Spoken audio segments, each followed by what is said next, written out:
শান্তি বর্ষিত হোক সবার উপরে। আসসালামু আলাইকুম।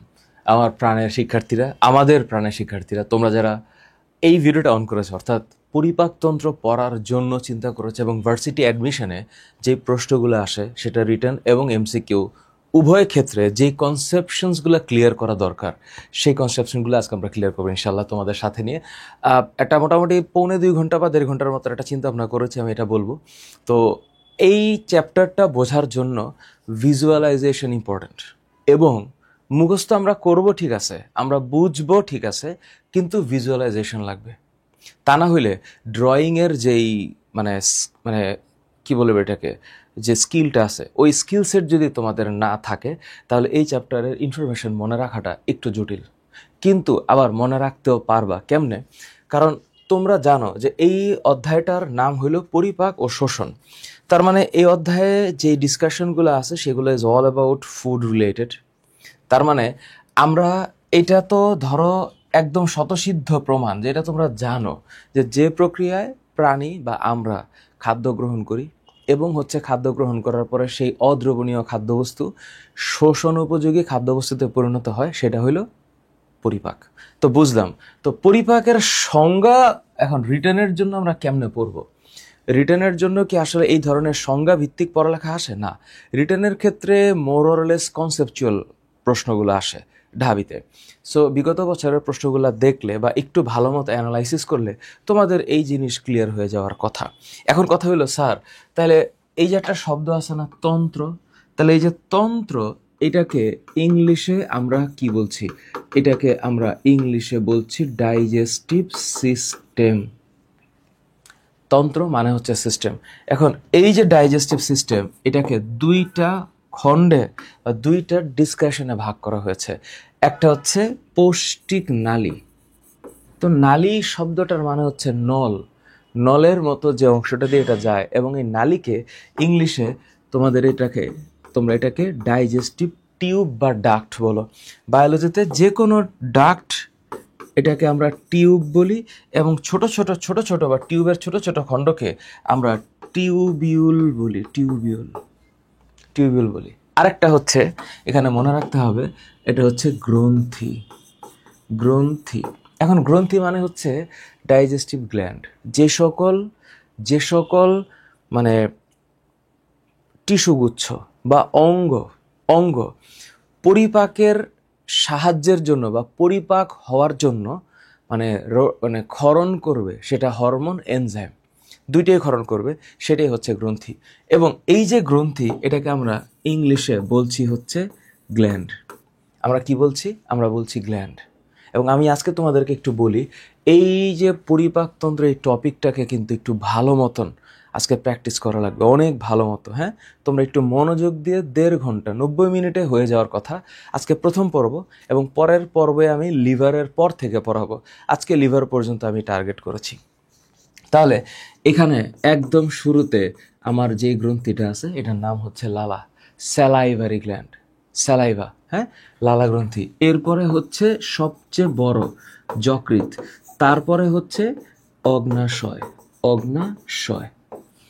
ভার্সিটি অ্যাডমিশনে তো ধরো টপিক ওয়াইজ যে প্রশ্নগুলো আসে, সেগুলোর মধ্যে যে সারা বছর বা এর আগের বছরে যা আসছে তাই আসবে, বাকি নতুন কিছু আসবে না, বিষয়টা এমন না। আমরা কনসেপশনে ঢুকবো, একদম ভালো মতো ঢুকবো। তাহলে একটা হচ্ছে লালা যকৃৎ অগ্নাশয়, আর একটা হচ্ছে গ্যাস্ট্রিক আন্ত্রিক। লালা যকৃৎ অগ্নাশয়, এখানে হচ্ছে গ্যাস্ট্রিক আর একটা হচ্ছে আন্ত্রিক।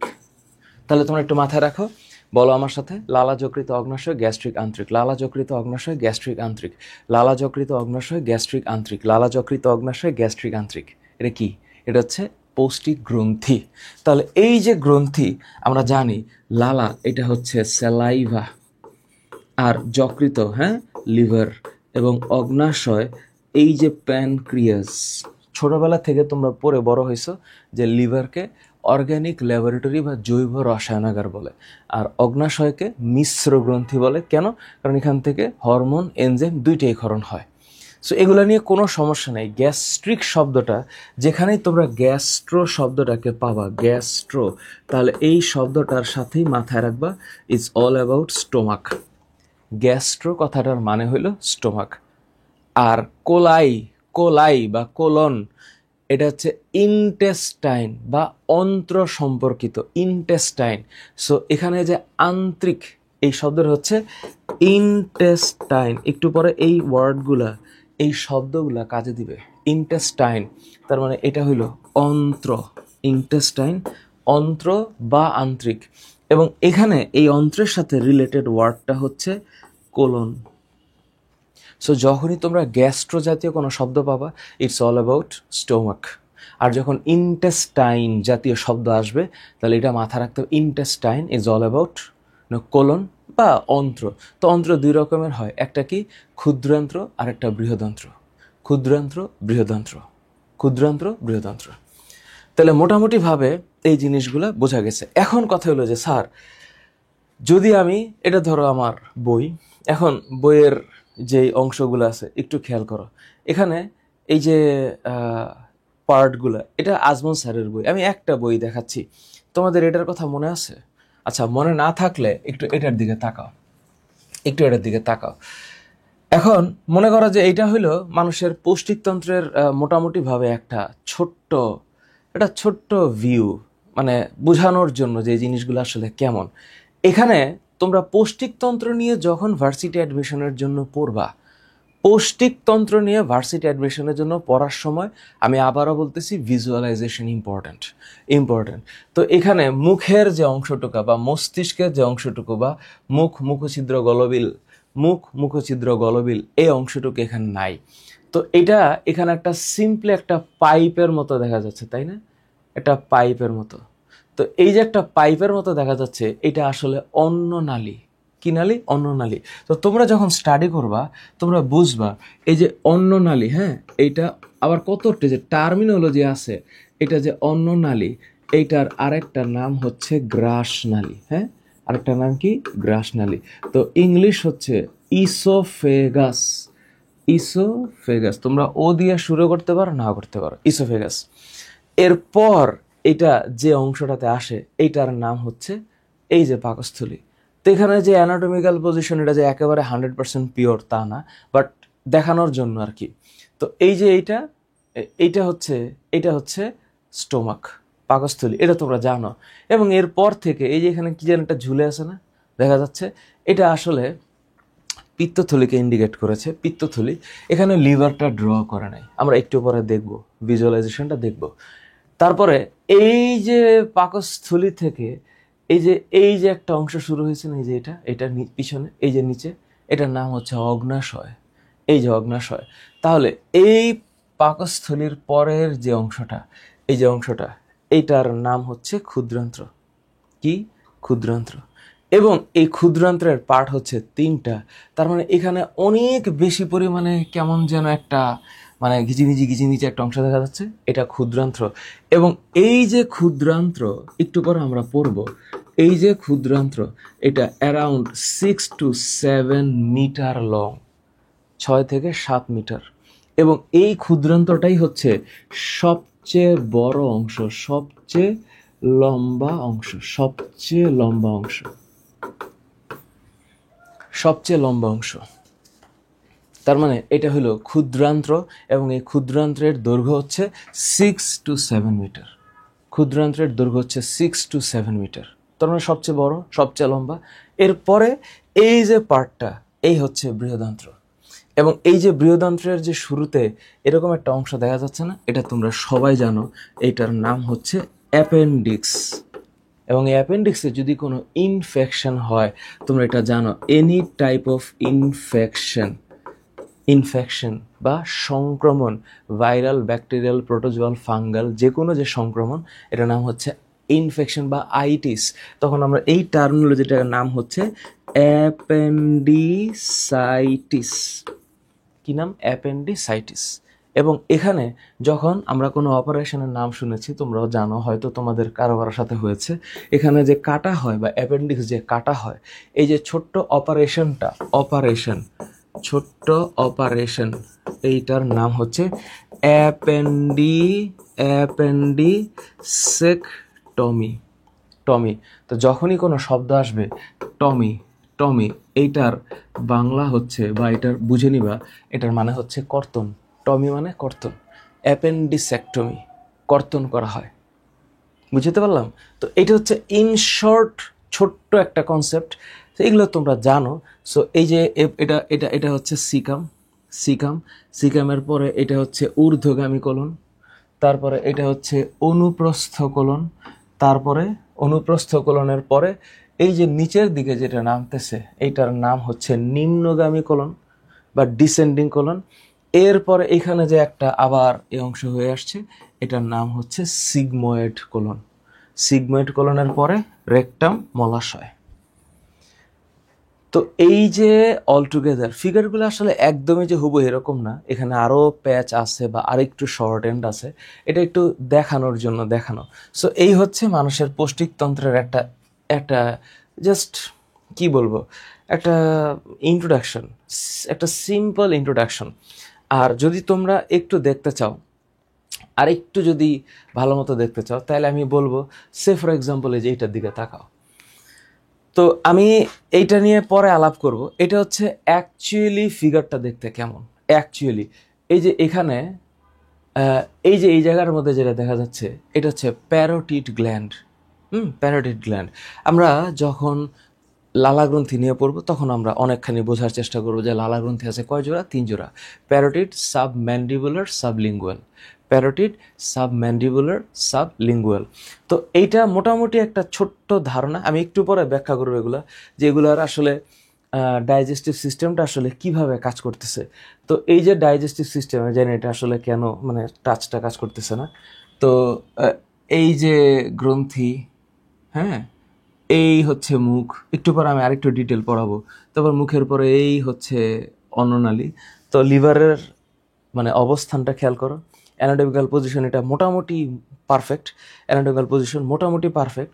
তো এখন আমি যদি একটু শর্টলি বলি ডাইজেস্টিভ সিস্টেমের যদি একটু ইন্ট্রোডাকশনটা আর একটু ভালো করে দেওয়ার চেষ্টা করি। এই হলো ডাইজেস্টিভ সিস্টেমের মোটামুটি একটা ভিজুয়ালাইজেশন। তো একটা মানুষের এই হচ্ছে থোরাসিক কেজ, হাত পাকে মোটামুটি একটু মানে ট্রান্সপারেন্ট দেখা যাচ্ছে। তো এই হলো অন্ননালী। অন্ননালীর পরে এটা হচ্ছে লিভার, অর্গানিক ল্যাবরেটরি আমরা জানি। এই হচ্ছে স্টোমাক। তো ওরা শুধুমাত্র এখানে স্টোমাকটাকেই হচ্ছে একটু ফোকাস করছে, আমরা পরে আবার ডিটেলে যাব। তো এই যে স্টোমাকের চেহারা সুরতটা হচ্ছে এরকম, কাটলে পরে যে এরকম দেখা যাবে এবং অনেকগুলার লেয়ার আছে। তো আউটার লেয়ার থেকে ইনার লেয়ার পর্যন্ত এখানে 5টা খণ্ড আছে, 5টা, এবং 5টা খণ্ডের মধ্যে মসৃণ পেশির লেয়ার আছে 3টা। এবং এই মসৃণ পেশির লেয়ারের পরে আমরা যদি একদম ভিতরে ঢুকি মানে ইনার লেয়ারটা দেখি, তো ইনার লেয়ারের মধ্যে এই যে এরকম আঙ্গুলের মতো ভাঁজ আছে, এই ভাঁজগুলোর নাম হচ্ছে রুগী। এবং এই যে স্টোমাক, এই স্টোমাকের ভেতরের এই যে সেলগুলো, এগুলো সবই হচ্ছে গ্যাস্ট্রিক গ্ল্যান্ডের সেল, এবং এই সেল থেকে প্রতিনিয়ত সিক্রেশন হচ্ছে। এগুলো আমরা একটু পরে যখন গ্যাস্ট্রিক গ্ল্যান্ড পড়ার চেষ্টা করবো বা আরেকটু ডিটেলে যাব তখন বলবো। আপাতত একটু চেহারাটা একটু দেখো, তাহলে ভিজুয়ালাইজেশন হবে। তো ভিজুয়ালাইজেশন হলে মনে থাকবে যে যেহেতু তোমরা হচ্ছে অ্যাডমিশনে যখন বসবা তখন এমনিতে একটা স্নায়বিক চাপ থাকবে, তার উপরে আবার মাল্টিপল টাইপের কোয়েশ্চেনের অ্যান্সার দেবো এবং সব কিছুকে ঠিকঠাক মতো মনে রাখার যে বিষয়টা, এটা আসলে অন্যরকম। তো আমি চাই যে তোমাদেরকে আমি এটা আস্তে আস্তে ব্যাখ্যা করব। আমি একটু যাইতে চাই।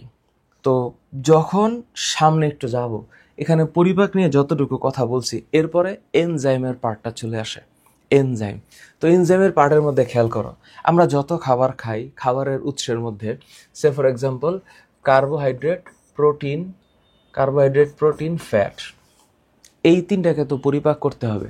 কিন্তু ভিটামিন, মিনারেল, ওয়াটার আর রাফেজ, ভিটামিন, মিনারেল, ওয়াটার আর রাফেজ, এই 4টা জিনিস তো ধরো আমাদের বডিতে সরাসরি গৃহীত হইতে পারে।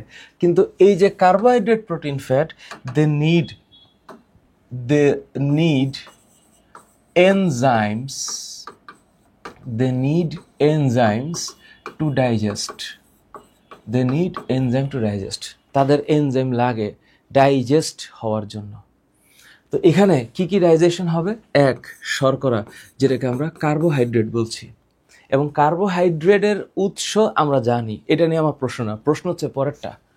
তো এই যে এনজাইম, এটার নাম হচ্ছে অ্যামাইলোলাইটিক, অ্যামাইলো প্লাস লাইটিক। যখন তোমরা অ্যামাইলো শব্দটা শুনবা, এটার মানে হচ্ছে কার্বোহাইড্রেট। অ্যামাইলো শব্দটা শুনলেই মনে রাখবো এটা কার্বোহাইড্রেট। আর লাইটিক মানে বিশ্লেষী। কোন কোন খাবার থেকে পাওয়া যায় এটা নিয়ে আমি প্রশ্ন না, প্রশ্ন হচ্ছে এনজাইমের নাম মনে রাখা। তোমাদের 100% মনে রাখতে হবে ptyalin amylase maltase, ptyalin amylase maltase sucrose, ptyalin amylase maltase sucrose, pumps. যদিও পাম্পস মনে রাখলে আসলে অ্যাকচুয়ালি মনে থাকবে না। নেমোনিক পড়তে পড়তে এমন অবস্থা হয় যে নেমোনিক মনে রাখার জন্য নেমোনিক মনে রাখতে হয়, যে এই নেমোনিক দিয়ে কী জানি মনে রাখছিলাম, মনে থাকে না। তো দিন শেষে এত নেমোনিকের পিছনে না দৌড়াইয়া মোটামুটিভাবে যেটা হিউম্যান ব্রেইনে ক্যাপাসিটি আসে এটা এমনি মনে রাখা যায়। কি কি? Ptyalin amylase maltase sucrose, ptyalin amylase maltase sucrose, ptyalin amylase maltase sucrose, বারবার পড়বা টায়ালিন অ্যামাইলেজ মল্টেস সুক্রেস। এবং সকল কার্বোহাইড্রেটকে ভাঙলে এখানে যেটা পাওয়া যায় সেটা হচ্ছে গ্লুকোজ। এটা আমরা ছোটোবেলা থেকে জানি, এখানে এটা নিয়ে টেনসড হওয়ার কিছু নাই। প্রোটিনকে ভাঙলে, প্রোটিনকে ভাঙার জন্য যে এনজাইম তার নাম হচ্ছে প্রোটিওলাইটিক এনজাইম।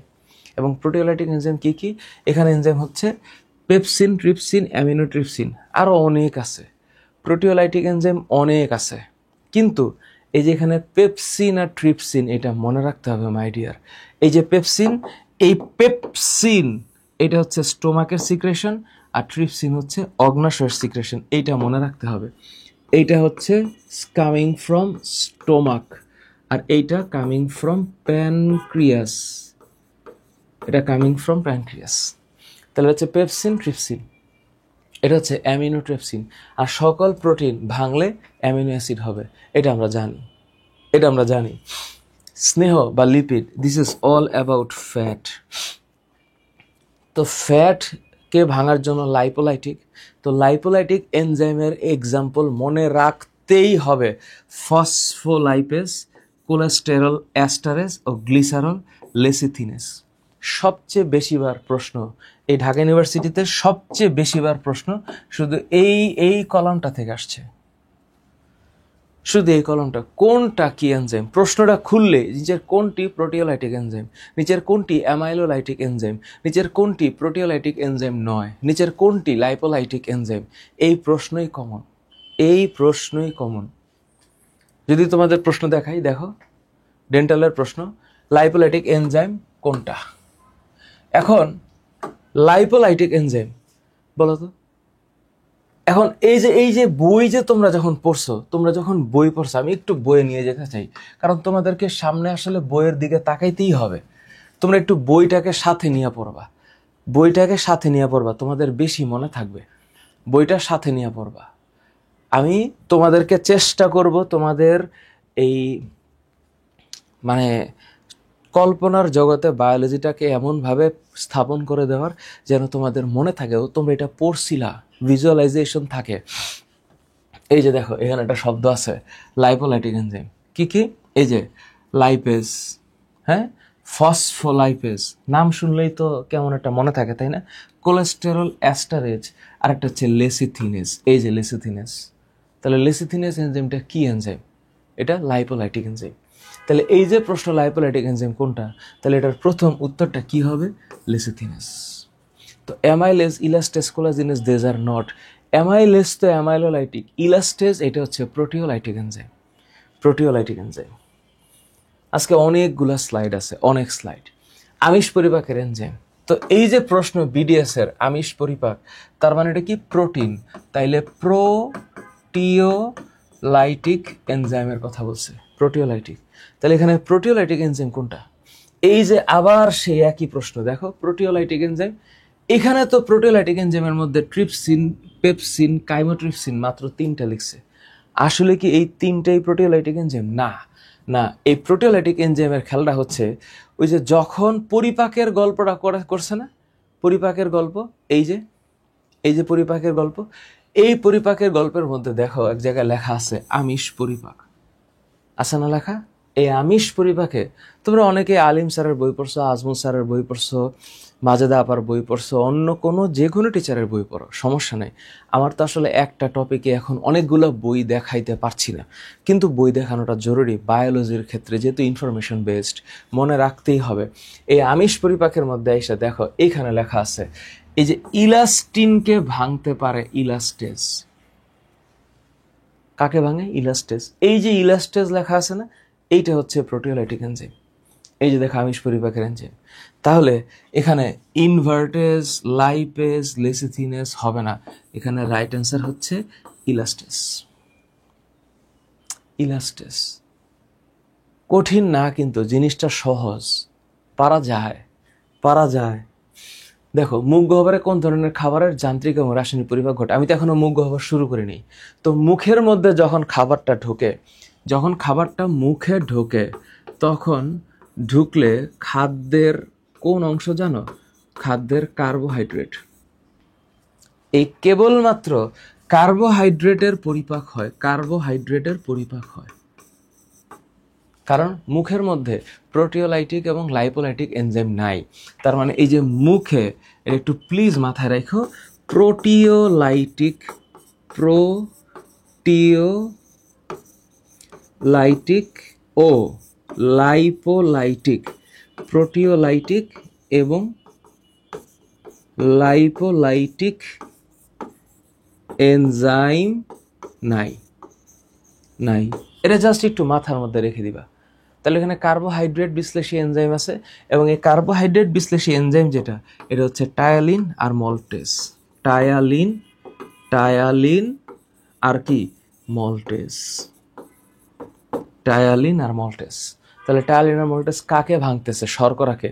তার মানে যেহেতু আমিষ আর স্নেহ পরিপাককারী এনজাইম মুখের মধ্যে নাই, তার মানে এখানে সব কয়টি হওয়ার তো চান্সই নাই। তাহলে এখানে রাইট অ্যান্সার অবশ্যই শর্করা হবে, অবশ্যই শর্করা হবে মুখে। এখন কথা হলো, স্যার এই যে যান্ত্রিক পরিপাক আবার কি? যান্ত্রিক মানে হচ্ছে এই যে আমি দাঁত দিয়ে চাবাচ্ছি, জিহ্বা দিয়ে নাড়াচ্ছি, এই যে নাড়ানো চাড়ানো পেষণ করা, এটা হচ্ছে যান্ত্রিক পরিপাক। তার মানে এই যে যান্ত্রিক পরিপাকের এখানে কি কি আছে? পেষণ, কর্তন, ছেদন। তার মানে এই যে আমি খাবার মুখের মধ্যে নিয়ে চাবাচ্ছি, দাঁতে দাঁতে সংঘর্ষ হচ্ছে, জিহ্বা নাড়াচ্ছে, এটা হচ্ছে যান্ত্রিক পরিপাকের অংশ। কোন পরিপাক? যান্ত্রিক পরিপাকের অংশ। এখন এখানে একটা বিশাল কাহিনী আছে, এত কাহিনী আসলে মনে রাখা খুবই খুবই ডিফিকাল্ট। তারপরেও চেষ্টা করতে হবে আমাদের, যে আমাদের অন্ননালী, এই যে অন্ননালী পরীক্ষায় এইটা আসে 25 সেন্টিমিটার লম্বা। ইভেন আমাদের পাকস্থলী, এটা হচ্ছে 25 সেন্টিমিটার লম্বা, 25 সেন্টিমিটার লম্বা। ক্ষুদ্রান্ত্র বৃহদান্ত্র অবশ্যই 6 থেকে 7 মিটার লম্বা, 6 থেকে 7 মিটার। এটা পরীক্ষায় আসবেই, ক্ষুদ্রান্ত্র। আবার মাঝে মধ্যে এইটাও আসে পরীক্ষায়, বৃহদান্ত্র কয় মিটার লম্বা? 2 মিটার। তখন এখানে যে প্রত্যেকটার দৈর্ঘ্য দেওয়া আছে, এটা মনে রাখার ক্ষেত্রে দেখো আবার সোজাও চাইলে পারা যায়। ধরো মুখ ছিদ্র, তো মুখ ছিদ্র এটার তো আসলে ব্যাস বা ব্যাসার্ধ স্পেসিফিক নাই। মুখ বিবর, মুখের ভিতর পর্যন্ত যে জায়গাটা, এটাকে বিবর বলে, এটা 10 সেন্টিমিটার, একটা মিল আছে। আবার গলবিল 10 সেন্টিমিটার। এখন পৃথিবীর সবার মুখ গহ্বর, মুখের দৈর্ঘ্য প্রস্থ তো একরকম না, এক একজনের এক এক রকম। তো এটা হচ্ছে একটা অ্যাডাল্ট মানুষের ক্ষেত্রে বা একটা প্রাপ্তবয়স্ক মানুষের ক্ষেত্রে। পৃথিবীতে মানুষের তো ভ্যারিয়েশন অনেক আছে, অনেক ভ্যারিয়েশন আছে। ডিউডেনাম 25 থেকে 30 সেন্টিমিটার, এটা মোটামুটি একটা রেঞ্জের মধ্যে আছে। জেজুনাম হচ্ছে 2 থেকে 3 মিটার, এইটা পরীক্ষায় আসেই। ইলিয়াম হচ্ছে 3 থেকে 4 মিটার, এইটাও পরীক্ষায় আসে, এইটাও পরীক্ষায় আসে। তারপরে দেখো লালা গ্রন্থি কয় জোড়া? 3 জোড়া। লালা গ্রন্থির নাম আমরা জানি, সেটা হচ্ছে সাবম্যান্ডিবুলার সাবলিঙ্গুয়াল প্যারোটিড। প্যারোটিড কই থাকে? কানের নিচে, এইটা পরীক্ষায় আসতে পারে। প্যারোটিড গ্রন্থি কানের নিচে থাকে, এই যে এখানে। তো প্যারোটিড গ্রন্থিতে চাপ দিলে কিন্তু লালা নিঃসরণ হয়, এবং এখানে যদি কোনো ধরনের ইনফেকশন হয় তখন এটা ফুলে যায়, দ্যাটস কল মামস। ওইটাকে মামস বলে। এটা কি? সাবলিঙ্গুয়াল, এটা সাবম্যান্ডিবুলার। সাব শব্দটার মানে হচ্ছে নিচে, এটা মনে রাখবা। সাব এই শব্দটার মানে হইল নিচে, সাব, এইটা হচ্ছে নিচে, সাব শব্দটার মানে নিচে।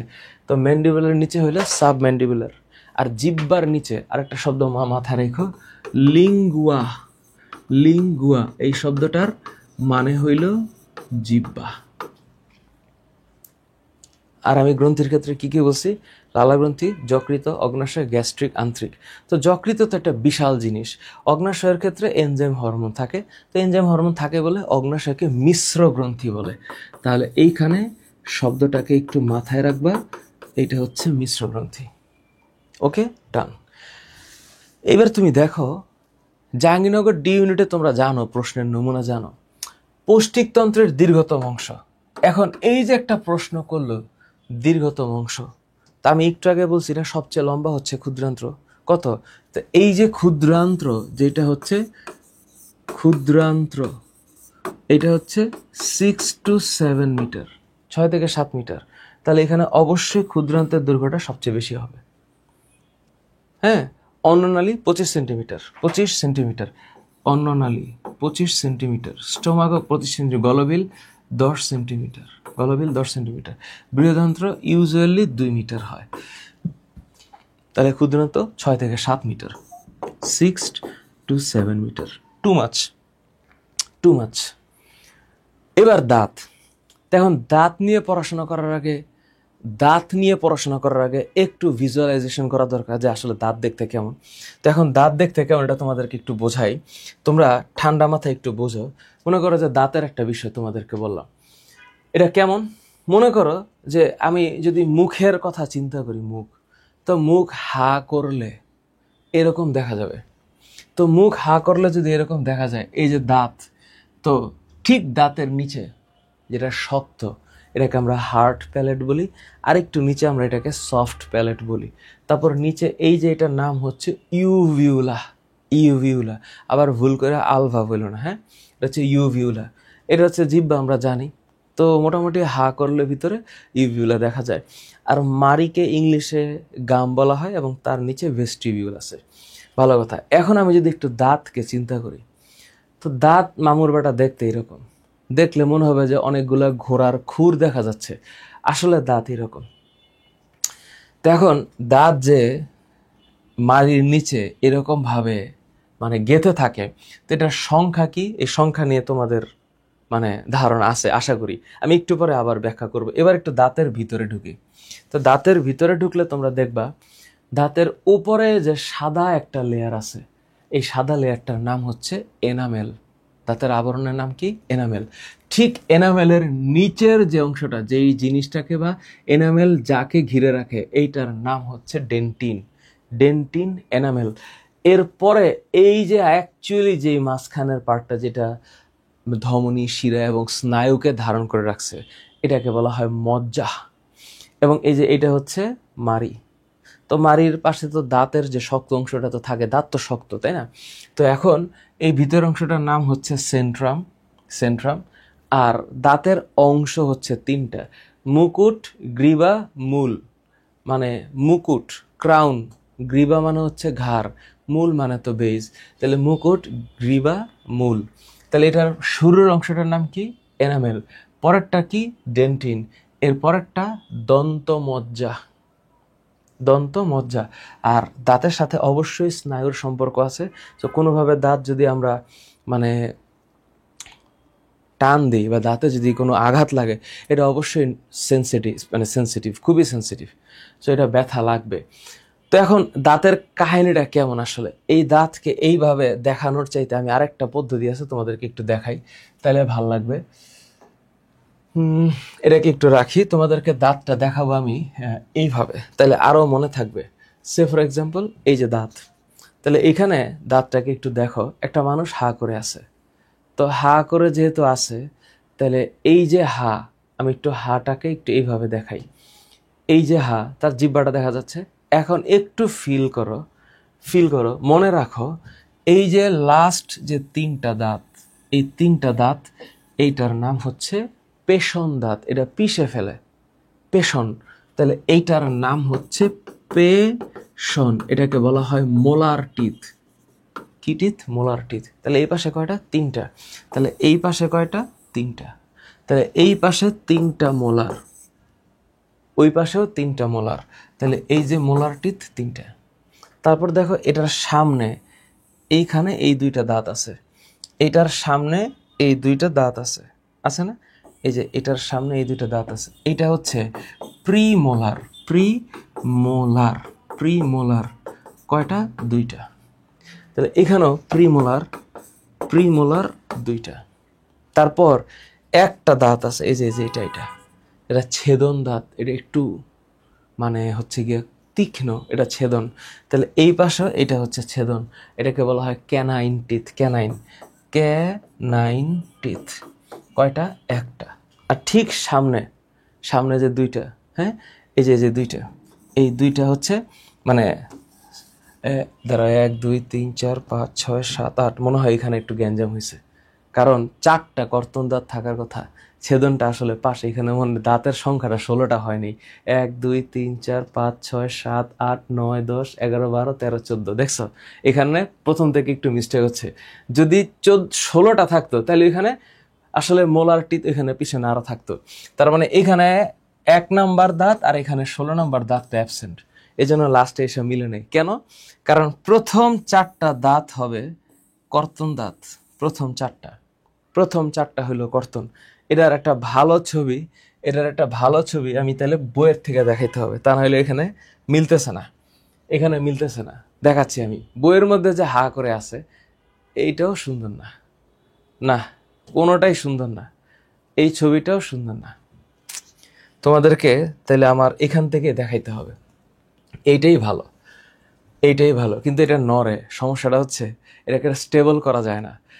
তো এখানে যদি 16টা দাঁত থাকে তাহলে অর্ধেক দাঁত থেকে 8টা দাঁত হবে। সে ফর এক্সাম্পল 1 2 3 4 5 6 7 8, এবার ঠিক আছে, 9 10 11 12 13 14 15 16, এবার ঠিক আছে। এই যে 1 2 3, এই লাস্টের 3টা মোলার, এরপরের 2টা প্রিমোলার। এই যে এটা আছে না, এটা ছেদন, তাহলে এইটা ছেদন হইলে এটাও ছেদন হবে। তাহলে সামনের যে 4টা দাঁত, এই 4টা দাঁত হচ্ছে কর্তন দাঁত। এখন যদি আমি মাঝখান দিয়ে কাটি, এই যে এখানে মাঝখান দিয়ে কাটি, ধরো আমি কাটলাম, এটারে শান্তি মতো উপরে উঠানো যায় না, কেমন যে এত দুষ্ট। মাঝখান দিয়ে কাটি, তাইলে এই পাশে 8টা দাঁত পাওয়া যাবে আর এই পাশে 8টা দাঁত পাওয়া যাবে। তো এই 8টা দাঁতের মধ্যে 3টা মোলার হয়, 2টা প্রিমোলার হয়, একটা ক্যানাইন হয় আর 2টা ইনসিসর হয়। তো যদি হয় তাইলে পরে এইখানে যে সংকেত, খেয়াল করো এখানে যে সংকেতটা কি? এই 3টা, এই যে এই 3টা মোলার, তাইলে M3, তাহলে এই 3টা মোলার M3, তারপরে এই 2টা প্রিমোলার P2, এই 2টা প্রিমোলার P2। তাহলে এই যে একটা দাঁত এখানে আর এই যে একটা দাঁত, এটা হচ্ছে ছেদন দাঁত। তাহলে এইখানে আছে C1, এইখানেও আছে C1। আর এই যে দুইটা 4টা একসাথে যে 4টা, এটা হচ্ছে ইনসিসর। ইনসিসর এই পাশে 2টা, এই পাশে 2টা, তাহলে 2 + 2 4। এই হলো দাঁত। ইন শর্ট এটাই মনে হয় ভালো হয়েছে। তাহলে মানুষের যখন দাঁত একবার পড়ে তারপরে আবার ওঠে না, এটাকে বলা হয় ডাইফায়োডন্ট। ডাইফায়োডন্ট দাঁত, ডাইফায়োডন্ট। তার মানে এটা হচ্ছে 2বার গজানো দাঁত। কয়বার? 2বার গজানো। ডাইফায়োডন্ট কয়বার গজায়? 2বার গজায়। ডাইফায়োডন্ট 2বার গজানো দাঁত।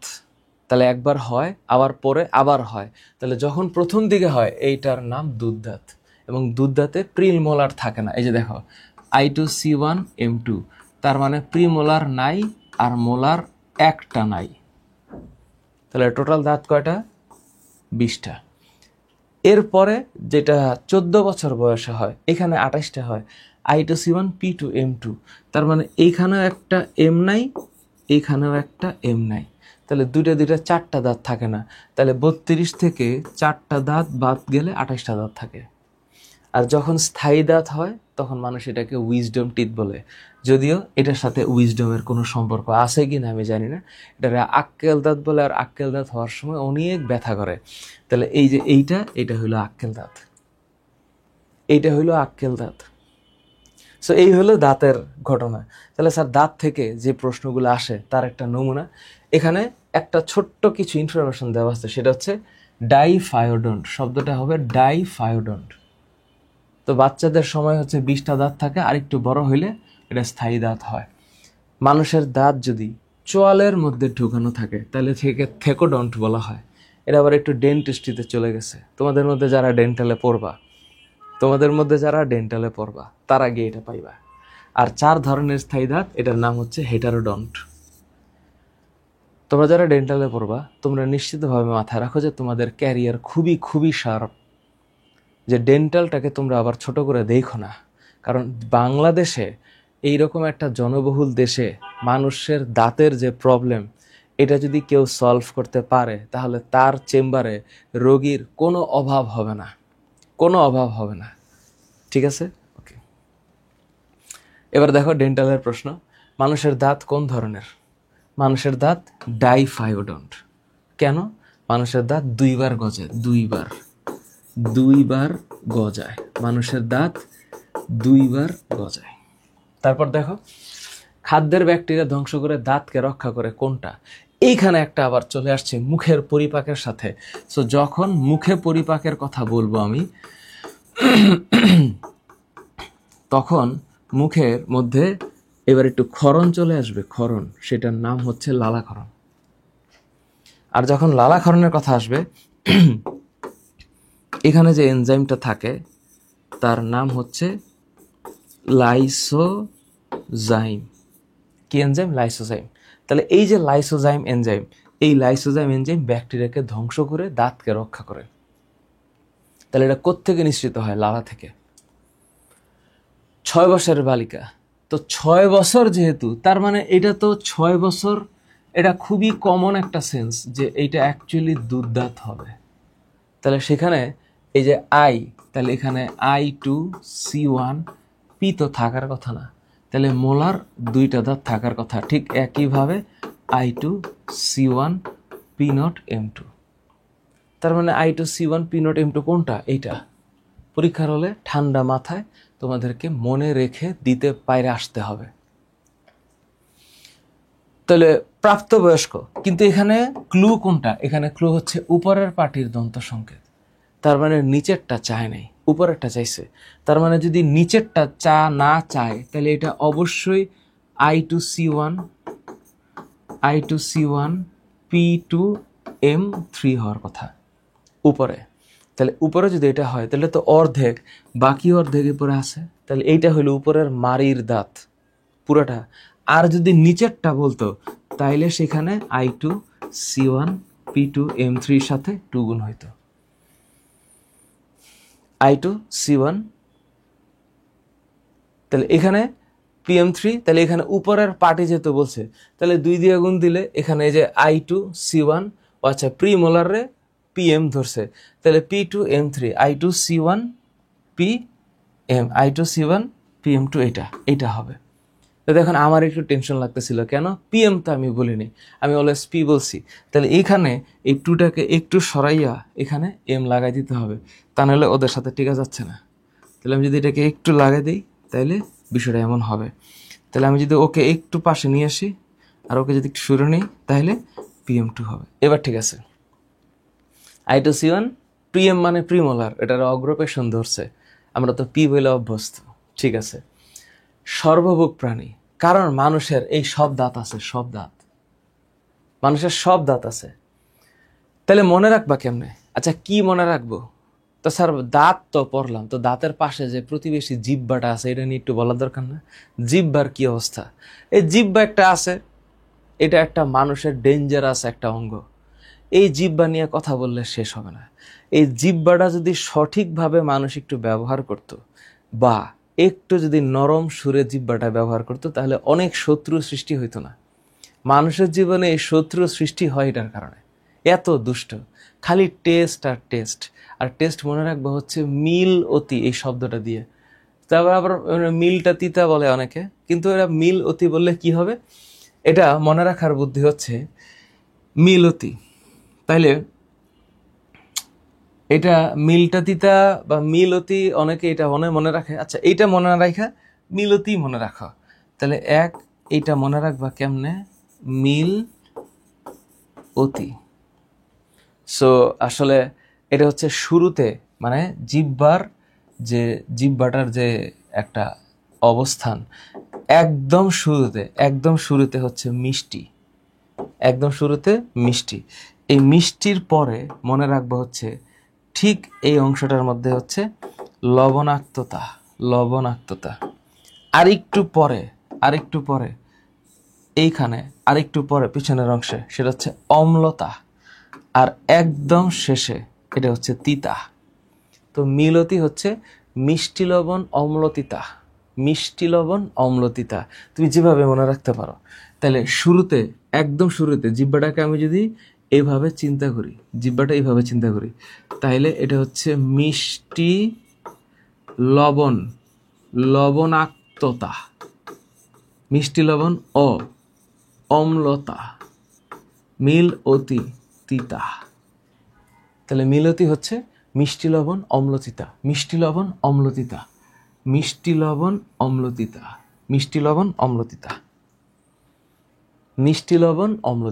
এটা মনে থাকবে।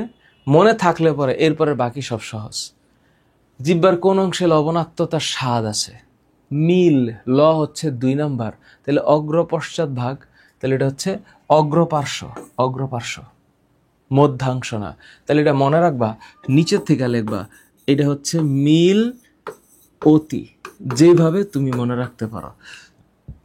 শব্দটা কি হচ্ছে, মিল অতি। এরপরের থেকে রাসায়নিক পরিপাক শুরু। তার মানে এখানে কেবলমাত্র আমরা এনজাইম নিয়ে কথা বলবো।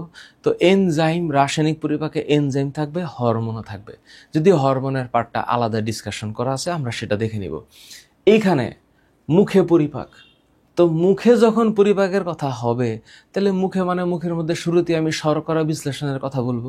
তো শর্করা বিশ্লেষণে 2টা রিয়াকশন তো আমি একটু আগেই লিখছি, যে মুখের মধ্যে এই ঘটনাটা ঘটে।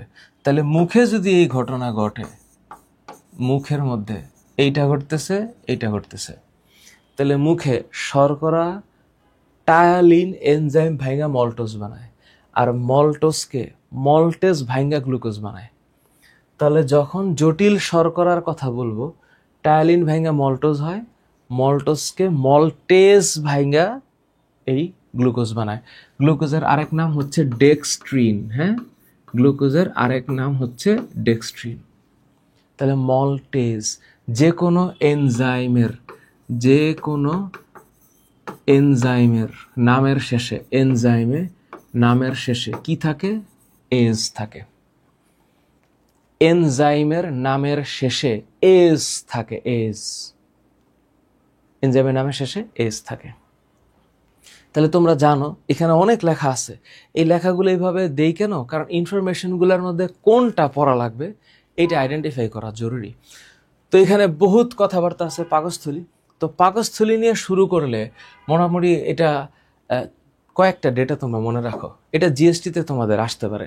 সেটা হচ্ছে পাকস্থলীর ধারণ ক্ষমতা যখন সদ্য ভূমিষ্ঠ বাচ্চা হয়, মানে একেবারে ও তো খাবে, তাহলে ওর 30 মিলিলিটার, 30 ml।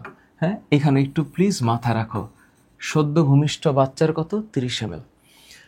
এবার যখন মোটামুটি পিউবার্টি স্টেজে আসে, 13-14 বছর, তখন আইসা 1 লিটার হয়।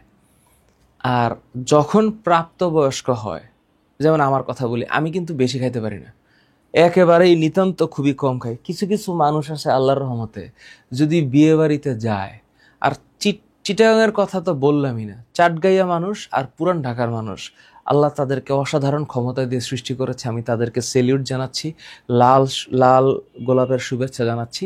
মাশাআল্লাহ তাআলা, তাদেরকে দিলে মাশাআল্লাহ। তোমরা যদি কোনো বিয়ের প্রোগ্রামে যাও বা কোনো বিয়ের অনুষ্ঠানে যাও, আর যদি চট্টগ্রামে যাইতে পারো, তাহলে দেখবে কমসে কম 50টা আইটেমের নিচে তো তাদের কথাই নাই। আমার 50টা আইটেম খাইতে 2 মাস লাগবে, কিন্তু কিছু মানুষ খাইতে পারে, আল্লাহ তাদেরকে নেক হায়াত দান করুক। এদের মোটামুটি 1.5 থেকে 2 লিটার পার হয়ে 3.5 লিটার হয়ে যেতে পারে।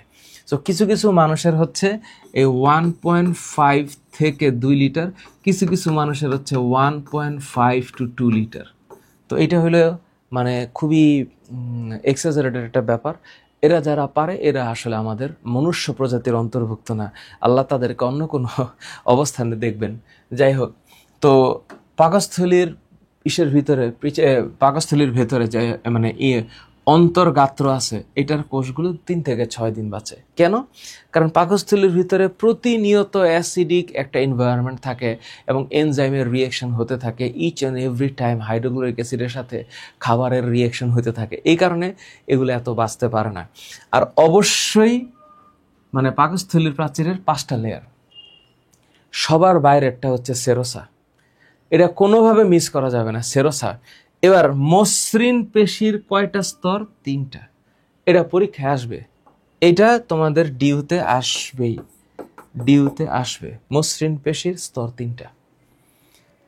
এরপর একটা হলো সাবমিউকোসা, মাস্কুলারিস মিউকোসা, মিউকোসা। তোমরা খালি একটা জিনিস মনে রাখবে, সেরোসা মসৃণ পেশির 3 লেয়ার, তো পেশির লেয়ার দিয়ে একটা হবে, তো এটা হচ্ছে সেরোসা, মাসেল লেয়ার, এমনি মনে রাখবা মাসেল লেয়ার। এরপরে submucosa, mucosa, muscularis, submucosa, muscularis mucosa এবং মিউকোসা। সাবমিউকোসা, মাস্কুলারিস মিউকোসা, তারপর মিউকোসা। এবং এই মিউকোসার মধ্যে যে গ্রন্থিগুলো থাকে, তো তোমরা জানো এই যে ভাঁজকে রুগী বলে, পাকস্থলীর ভাঁজ।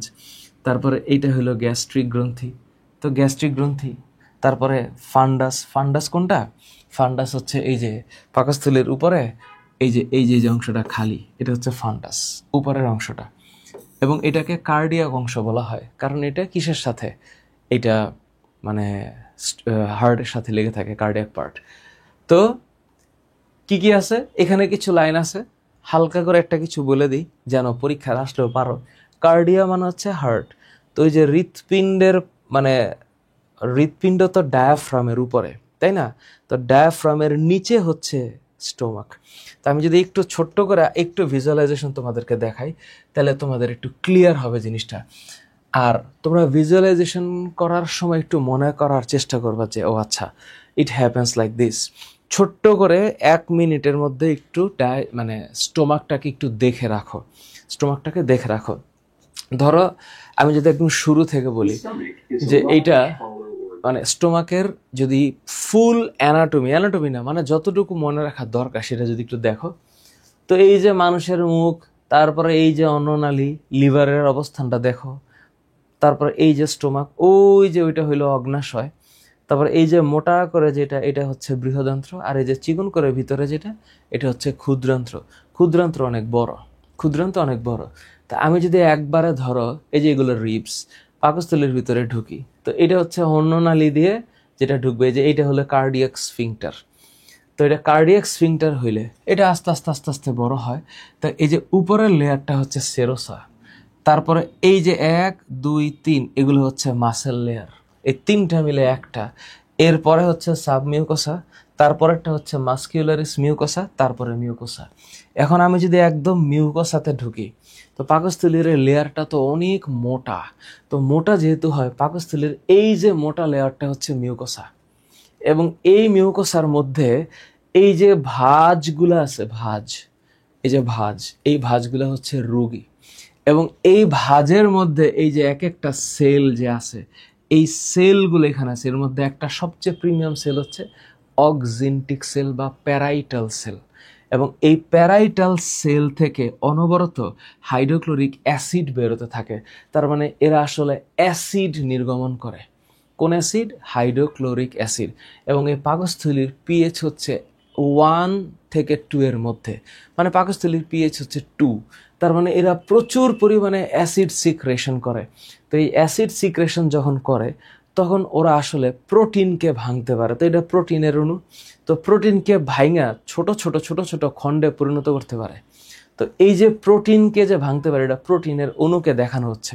এই যে দেখো প্রোটিনকে ভাঙতে পারলো, তো প্রোটিন কোনটা? প্রোটিনকে ভাঙার জন্য যে এনজাইম লাগবে এটার নাম হচ্ছে পেপসিন। কি নাম? পেপসিন। তাহলে এই পেপসিন এনজাইমটা প্রোটিনকে ভাঙার ক্ষমতা রাখে এবং ভেঙে একেবারে অ্যামাইনো অ্যাসিড বানাইতে পারে না, আংশিকভাবে ভাঙে। এজন্য এটা হচ্ছে পেপটাইড আর পলিপেপটাইড আর পেপটোন। তো পেপটোন আর পলিপেপটাইডে ভাঙতে পারে। তো এই যে এগুলাকে যদি ধরে আমি পেপসিন ধরি, পেপসিন হচ্ছে প্রোটিওলাইটিক এনজাইম। তো প্রোটিওলাইটিক এনজাইম কাকে ভাঙবে? প্রোটিনকে ভাঙবে। তো প্রোটিন তো একটা পলিস্যাকারাইড, তো প্রোটিনকে আংশিকভাবে ভাঙা ও হচ্ছে পেপটোন আর পলিপেপটাইড বানায়। এই হচ্ছে ইন শর্ট একটা সামারি। তো তোমরা যদি পজিশন চিন্তা করো, এইটা হচ্ছে স্টোমাকের পজিশন, ওই যে এটা হচ্ছে লাংসের উপরে, লাংসের নিচে মানে লিভারের উপরে হচ্ছে ডায়াফ্রাম। এটা এখানে দেখানো হয় নাই। সো আমি যদি একটু সামারি করি, তোমরা বইয়ের মধ্যে তো পড়বাই, কোনো সন্দেহ নাই। সামারিটা হচ্ছে স্টোমাকের মধ্যে শর্করা বিশ্লেষী কোনো এনজাইম নেই, আছে প্রোটিন বিশ্লেষী এনজাইম। এবার একটু দেখি কি কি কি কি কি কি জিনিস আছে। খুব খেয়াল করো। এই যে পাকস্থলী, হ্যাঁ, এটা পাকস্থলী, ঠিক আছে, বুঝলাম। পাকস্থলীর মধ্যে এখানে যে সেল, এটার নাম হচ্ছে অক্সিনটিক সেল। এর আরেক নাম কি? প্যারাইটাল কোষ। অসংখ্য ভার পরীক্ষা আসছে। এই যে প্যারাইটাল কোষ, এই প্যারাইটাল কোষ থেকে যে অ্যাসিডটা বাইর হবে তার নাম হাইড্রোক্লোরিক অ্যাসিড। তারপর এটা হইলো মিউকাস সেল। এই মিউকাস মানে ক্ষরণ, মিউকাস, হ্যাঁ, এখান থেকে সরাসরি মিউকাস উৎপন্ন হয়। আর্জেন্টাফিন সেল, এটা জিআইএফ উৎপন্ন করে, intrinsic factor, gastric intrinsic factor উৎপন্ন করে। তারপর আরেকটা আছে জি সেল, খুবই ইম্পর্টেন্ট জিনিস জি সেল। এটা গ্যাস্ট্রিক সেলটাকেই জি সেল বলে। এই জি সেল গ্যাস্ট্রিন ক্ষরণ করে, গ্যাস্ট্রিন। তো এই গ্যাস্ট্রিনটা কিসের নাম? হরমোনের নাম। ও কাকে নিয়ন্ত্রণ করতেছে? Gastric hormone. গ্যাস্ট্রিন যে হরমোন, এটা গ্যাস্ট্রিক রস নিঃসরণকে নিয়ন্ত্রণ করতেছে। আরেকটা হচ্ছে জাইমোজেনিক কোষ। তোমাদেরকে মনে রাখতে হবে অক্সিনটিক মিউকাস আর্জেন্টাফিন জি, জি সেল। আরেকটা হচ্ছে জাইমোজেনিক। এই যে জাইমোজেনিক, এইটা নিষ্ক্রিয় পেপসিনোজেনকে হাইড্রোক্লোরিক অ্যাসিডের প্রভাবে সক্রিয় পেপসিনে পরিণত করে। এটার নাম কি?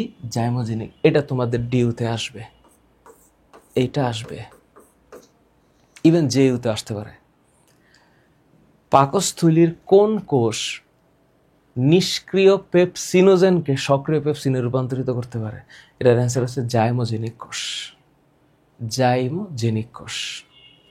বুঝতে পারলাম? বুঝছো? ইজি ব্যাপার, এটা ইজি ব্যাপার।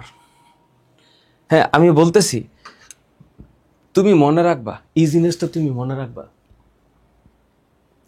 আবার টেনশন করে না। এখানে যে গাত্র, এই গাত্র শব্দটার মানে হচ্ছে গা, এই গা শব্দের মানে হচ্ছে বডি। এটা একটু পড়ো। আমি এগুলো বলবো না, এগুলো একটু আগে বলছি আমি। এটা নিয়ে আমার আসলে বলার কিছু নাই। গ্যাস্ট্রিক জুস যেটা পাকস্থলী থেকে বাইর হয়, তাই না? এমনও এমসিকিউ আছে, ঢাবিতে আসছে যে কত পার্সেন্ট পানি। দেখো একটু পর আমরা এটা সলভ করবো। এই যে বিগত বছরের প্রশ্নে আসছে যে গ্যাস্ট্রিক জুসে কয় পার্সেন্ট পানি? 99% পানি।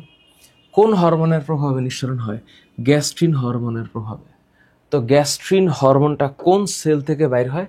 গ্যাস্ট্রিন হরমোনটা জি সেল থেকে বাইর হয়। তো গ্যাস্ট্রিক জুস যেটা প্রতিদিন একটা মানুষের বডিতে কয় লিটার উৎপন্ন হচ্ছে? 2 লিটার। তো গ্যাস্ট্রিক জুসে তো কোনো অ্যামাইলোলাইটিক এনজাইম নাই, আছে? নাই। প্রোটিওলাইটিক এনজাইম আছে, পেপসিন আছে। সেই পেপসিনটা নিষ্ক্রিয় অবস্থায় থাকে, ওকে হাইড্রোক্লোরিক অ্যাসিড সক্রিয় বানায়। আর ওই পেপসিন প্রোটিনকে ভাঙা আংশিকভাবে পেপটোন আর পলিপেপটাইড বানায়। তো শর্করা বিশ্লেষী এনজাইম থাকে না। তো আমাদের নার্ভাস সিস্টেম থেকে গ্যাস্ট্রিক এবং আন্ত্রিক গ্রন্থির মাধ্যমে ক্ষরণ হয়। এটা পড়াবো পরে। আমরা যখন কোনো কিছু খাই তখন আমাদের হচ্ছে সহজাত রিফ্লেক্স আছে, আর একটা হচ্ছে কন্ডিশনাল রিফ্লেক্স, আর একটা আনকন্ডিশনাল রিফ্লেক্স। আমি যেমন ধরো আমি এটা নিয়ে পরে কথা বলবো, সকালবেলা একটা পরোটা খাই, এটা হচ্ছে আমার মাইন্ড জানে। তো মাইন্ড যখন জানে তখন সে স্টোমাককে রেডি রাখে, এগুলোকে স্নায়বিক নিয়ন্ত্রণ বলে, এগুলো আমরা পড়বো, হ্যাঁ পড়বো। আবার এখানে আজকে না, সেকেন্ড ক্লাসে এখানে যে কথা আছে এগুলো কমন কথা, একবার রিডিং দিবা, একবার রিডিং দিবা। হ্যাঁ, দেখতে অনেক গ্যাঞ্জাম লাগতেছে এখানে, কিন্তু এই ইনফরমেশনগুলো হচ্ছে মানুষের খাদ্য পরিপাকের প্রণালীর ক্ষেত্রে লাগবে। আমি একটু বলে দিই কোন কোন পয়েন্টগুলো ইম্পর্টেন্ট। এক নাম্বার আলজিব্বা, যেটা আলজিব্বা, এটা খাদ্যবস্তুকে শ্বাসনালীতে যেতে দেয় না, খাদ্যবস্তুকে শ্বাসনালীতে যেতে দেয় না। শ্বাসনালীতে গেলে আমাদের অন্য রকমের রিফ্লেক্স হবে। পাকস্থলী, তো কত সেকেন্ড পর, প্রতি 15 থেকে 20 সেকেন্ড পর পাকস্থলীর পেশিতে একটি পেরিস্টেলটিক সঞ্চালন প্রবাহিত হয়। পেরিস্টেলসিস কি? এই পেরিস্টেলসিস হচ্ছে খাবার যদি সাপের মতো আগায়, সাপের মতো। পাকস্থলীতে খাবার যখন পরিপাক হয়, হওয়ার পর এটা একদম জুসের মতো দেখায়, এবং এটার নাম হচ্ছে কাইম, এটার নাম হচ্ছে কাইম। এবং এইটাও পরীক্ষায় আসে যে পাকস্থলীতে খাবার কতক্ষণ স্টে করে, 2 থেকে 6 ঘন্টা। তারপরে খাবার ক্ষুদ্রান্ত্রে যাবে, আমরা এটা ফিগার দিয়ে বুঝবো। এরপর খাবার ক্ষুদ্রান্ত্রে যাবে। তো ক্ষুদ্রান্তে খাবারের উপরে 3 ধরনের রস ক্রিয়া করে, 3 ধরনের। কেমন? যকৃত থেকে আসে পিত্তরস, তো খাবার ক্ষুদ্রান্তে তো আসেই, তো ক্ষুদ্রান্তের মধ্যে আছে আন্ত্রিক রস। আবার আরেকটা মিশ্র গ্রন্থি আছে, সেটা হচ্ছে অগ্নাশয় রস, পরীক্ষা আসতে পারে। আরেকটা জিনিস, খাদ্য ক্ষুদ্রান্তে কতক্ষণ স্টে করে, 3 থেকে 5 ঘন্টা, বাস। আরেও একটা জিনিস হইতে পারে যে স্টোমাক থেকে ক্ষুদ্রান্তে যে খাবারটা আসে তার গতি কত, মিনিটে 1 সেন্টিমিটার, অনেক আস্তে আস্তে আসে, তা নাহলে পরিপাক্ত হইতে হবে। আস্তে আস্তে আসে, মিনিটে 1 সেন্টিমিটার। এখানে যতটুকু জায়গায় আমরা দাগ দিয়েছি, যতটুকু যথেষ্ট, এর চেয়ে বেশি লাগবে না, এর চেয়ে বেশি লাগবে না। এগুলা বইয়ের মধ্যে আছে, এগুলা মনে করাটা খুবই খুবই ডিফিকাল্ট, কিন্তু চাইলে পারা যায়। কেমনে? বিগত বছরের প্রশ্নগুলোর দিকে তাকাবো, সেটা দিয়ে আমরা পড়ব। বিগত বছরের প্রশ্নগুলো আমরা তাকাবো, তারপর আমরা পড়ব। 1, পাকস্থলীতে এর হলো যান্ত্রিক পরিপাক। যান্ত্রিক মানে কি? পাকস্থলীয় তো পেশিময়, পাকস্থলী খাবারকে একদম পেশন করে না, করে। এবার পাকস্থলীতে আরো যদি স্টে করতে হয় 4 থেকে 9 ঘন্টা, তাহলে স্যার একটু আগে আমরা যে বললাম, আমরা কি বলেছি, 2 থেকে 6 ঘন্টা। পাকস্থলীতে ক্ষুদ্রান্তে এসে পৌঁছে কতক্ষণের মধ্যে? 15 থেকে 30 মিনিটের মধ্যে। এবং পাকস্থলীতে খাবারটা যখন পরিপাক হবে, এটার নাম হচ্ছে কাইম। একটু খেয়াল করো, মনে করো এই হইল পাকস্থলী। তাহলে এই যে পাকস্থলীর এইখানে যে স্ফিংক্টার থাকে, এটার নাম হচ্ছে কার্ডিয়াক স্ফিংক্টার। আর এইখানে যেটা থাকে এটার নাম হচ্ছে পাইলোরিক স্ফিংক্টার। তাইলে এইটার নাম কি? এটার নাম হচ্ছে কার্ডিয়াক, এটার নাম কি? পাইলোরিক। পাইলোরিক, এটা হচ্ছে কার্ডিয়াক। এই পর্যন্ত যে জায়গাটা, খালি জায়গাটা, এটার নাম হচ্ছে ফান্ডাস। তারপরে পাকস্থলীর এইটা হচ্ছে বড় বাক, আর এটা হচ্ছে ক্ষুদ্র বাক বা ছোট বাক, এইটা হচ্ছে বড় বাক। তারপরে পাকস্থলীর যে ভিতরের লেয়ার, হ্যাঁ, এইটার নাম হচ্ছে মনে আছে? মিউকোসা।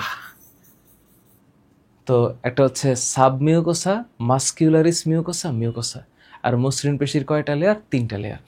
এখানে টুকটুক করে খাবার যখন থাকে, তখন খাবারের সাথে এই ফুডের সাথে HCl সিক্রেশন হবে, HCl। তখন পেপসিন অ্যাক্টিভেটেড হবে, পেপসিন। এবং পেপসিন অ্যাক্টিভেটেড হয়ে কি হবে? পেপসিন প্রোটিনকে ভাঙবে। কাকে? প্রোটিনকে। আর এই যে এটা হচ্ছে অন্ননালী, এটা হচ্ছে অন্ননালী, এইটা অন্ননালী। সোজা না? অনেক সোজা, এগুলো নিয়ে টেনশনের কিচ্ছু নাই। তোমরা বিক্রে টিক্রে দেখে টেনশন করো না, সহজ জিনিস। মুখের মধ্যে কি হয়? মুখে তুমি খাবার নিছো, শর্করা ভাঙলো, কি দিয়ে ভাঙছে? টায়ালিন আর মল্টেজ দিয়ে।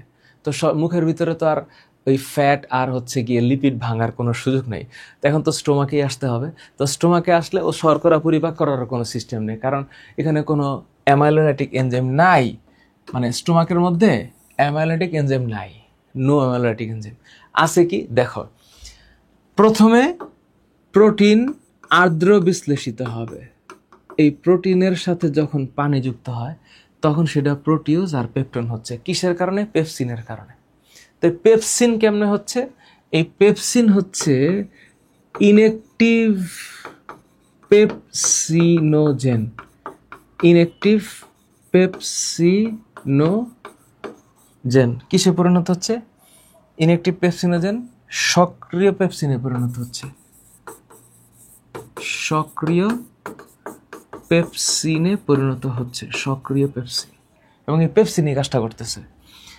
এমন এমন এমসিকিউ আসবে, দুধের আমিষকে কি বলে? কেসিন। দুধের আমিষ, মিল্ক। দুধের আমিষকে, মিল্ক যে প্রোটিন, এটা হচ্ছে কেসিন। এখানে স্টুডেন্টরা প্যাচ লাগায় কোথায় জানো? ওরা এটাকে রেনিন মনে করে। না, রেনিন হচ্ছে এনজাইম। প্লিজ, এই রেনিন হচ্ছে এনজাইম, এটা প্যাচ লাগানো যাবে না। আর কেসিন হচ্ছে প্রোটিন। এটা হচ্ছে কেসিন, এইটা হচ্ছে প্রোটিন। প্যারাকেসিনকে পেপসিনি ভাঙে, জিলেটিনকে জিলেটিনেজ ভাঙে। আর এই যে জিলেটিনেজ আছে না, এইটাও পরীক্ষায় আসবে। প্লিজ রিমেম্বার, এইটার নাম হচ্ছে প্রোটিওলাইটিক এনজাইম। Proteolytic enzyme. তাইলে পাকস্থলিতে তো স্নেহদ্রব্য ভাঙার জন্য হালকা ছোট্ট একটা দুর্বল একটা এনজাইম আছে, এটা হচ্ছে কি গ্যাস্ট্রিক লাইপেজ। তো অগ্নাশয় থেকে আজীবন কি বাইর হয়েছে? তো এখন পাকস্থলীর সাথে তো আসলে অগ্নাশয়ের কোনো সম্পর্ক নাই, কারণ পাকস্থলীতে তো আর অগ্নাশয় নালিকা যুক্ত হয় না। এই পুরা ঘটনাটা হচ্ছে ক্ষুদ্রান্ত্রে চলে আসবে, মানে পাকস্থলীর পরে। কারণ হইল, আমরা যদি একটু ফিগারটা চিন্তা করি, এই যে এইখানে যখন এই যে পাকস্থলী, তো এই পাকস্থলীর পরে এই যে ক্ষুদ্রান্ত্রের অংশটা শুরু হইল, এই ক্ষুদ্রান্ত্রের অংশটাতে আইসা এইখানে এই হইল অগ্নাশয়। তো এই অগ্নাশয় থেকে বিভিন্ন অগ্নাশয় নালী এক হয়ে, কি নালী? অগ্নাশয় নালী এক হয়ে এই যে এখানে আইসা হ্যাপাটোপ্যানক্রিয়াটিক অ্যাম্পুলা এসে মুক্ত হয়। এটার নাম হচ্ছে অ্যাম্পুলা অফ ভ্যাটার। তো এটাই সেখানে লাগে। আর এইখানে আসে হচ্ছে কি, এইখানে হচ্ছে কি আছে শোনো, এইখানে হচ্ছে লিভার। তো লিভার তো লিভারের মধ্যে তো ধরো পিত্তথলি আছে। তো এই যে ডান এবং বাম পিত্ত নালী আইসা যখন এই পিত্তথলি গঠন করে, এই পিত্তথলি আইসা এইখানে এসে যুক্ত হয়। তো পাকস্থলীর সাথে তো সরাসরি অগ্নাশয় রসের কোনো কাহিনী নাই, কারণ পাকস্থলী থেকে কাইমগুলা টুকটুক করে করে করে করে পাইলোরিক স্ফিংটার ভেদ করে যখন ক্ষুদ্রান্ত্রে আসবে, তখনই এখানকার পিএইচ 2 থেকে ডিরেক্ট এখানে আইসা পিএইচ 8.1 কনভার্ট হয়। 8.1 কনভার্ট হয়। বুঝতে পারছি? এরপর এই জিনিসগুলাকে একসাথে করে এখন পড়ালেখা হয়ে যাবে একবারে লিভারের সাথে, প্যানক্রিয়াসের সাথে কানেক্টেড। এইবার শুরু হবে কাহিনী। মানবদেহের ম্যাক্সিমাম মানে গ্লাইকোজেন জমা থাকে কোথায়? যকৃতে। সবাই জানে। এবং এটার নাম হচ্ছে, তোমরা 4টা শব্দ মনে রাখবা, একটু পর আমি লিভারে ঢুকবো, জাস্ট ঢুকে গেছি। একটার নাম হচ্ছে গ্লাইকোজেনোলাইসিস, তারপর আরেকটা হচ্ছে গ্লুকোনিওজেনেসিস, তারপরে আরেকটা হচ্ছে গ্লাইকোলাইসিস, আরেকটা হচ্ছে গ্লাইকোলাইসিসের পর আরেকটা কি, লাইপোজেনেসিস। লাইপোজেনেসিস। তাহলে এই যে লিভারের নিশ্চয়ই একটা আবরণ আছে, এটার নাম হচ্ছে গ্লিসন্স ক্যাপসুল, এবং এই লিভারের এই লোবটার নাম হচ্ছে রাইট লোব, আর এখানে এইটা হচ্ছে লেফট লোব।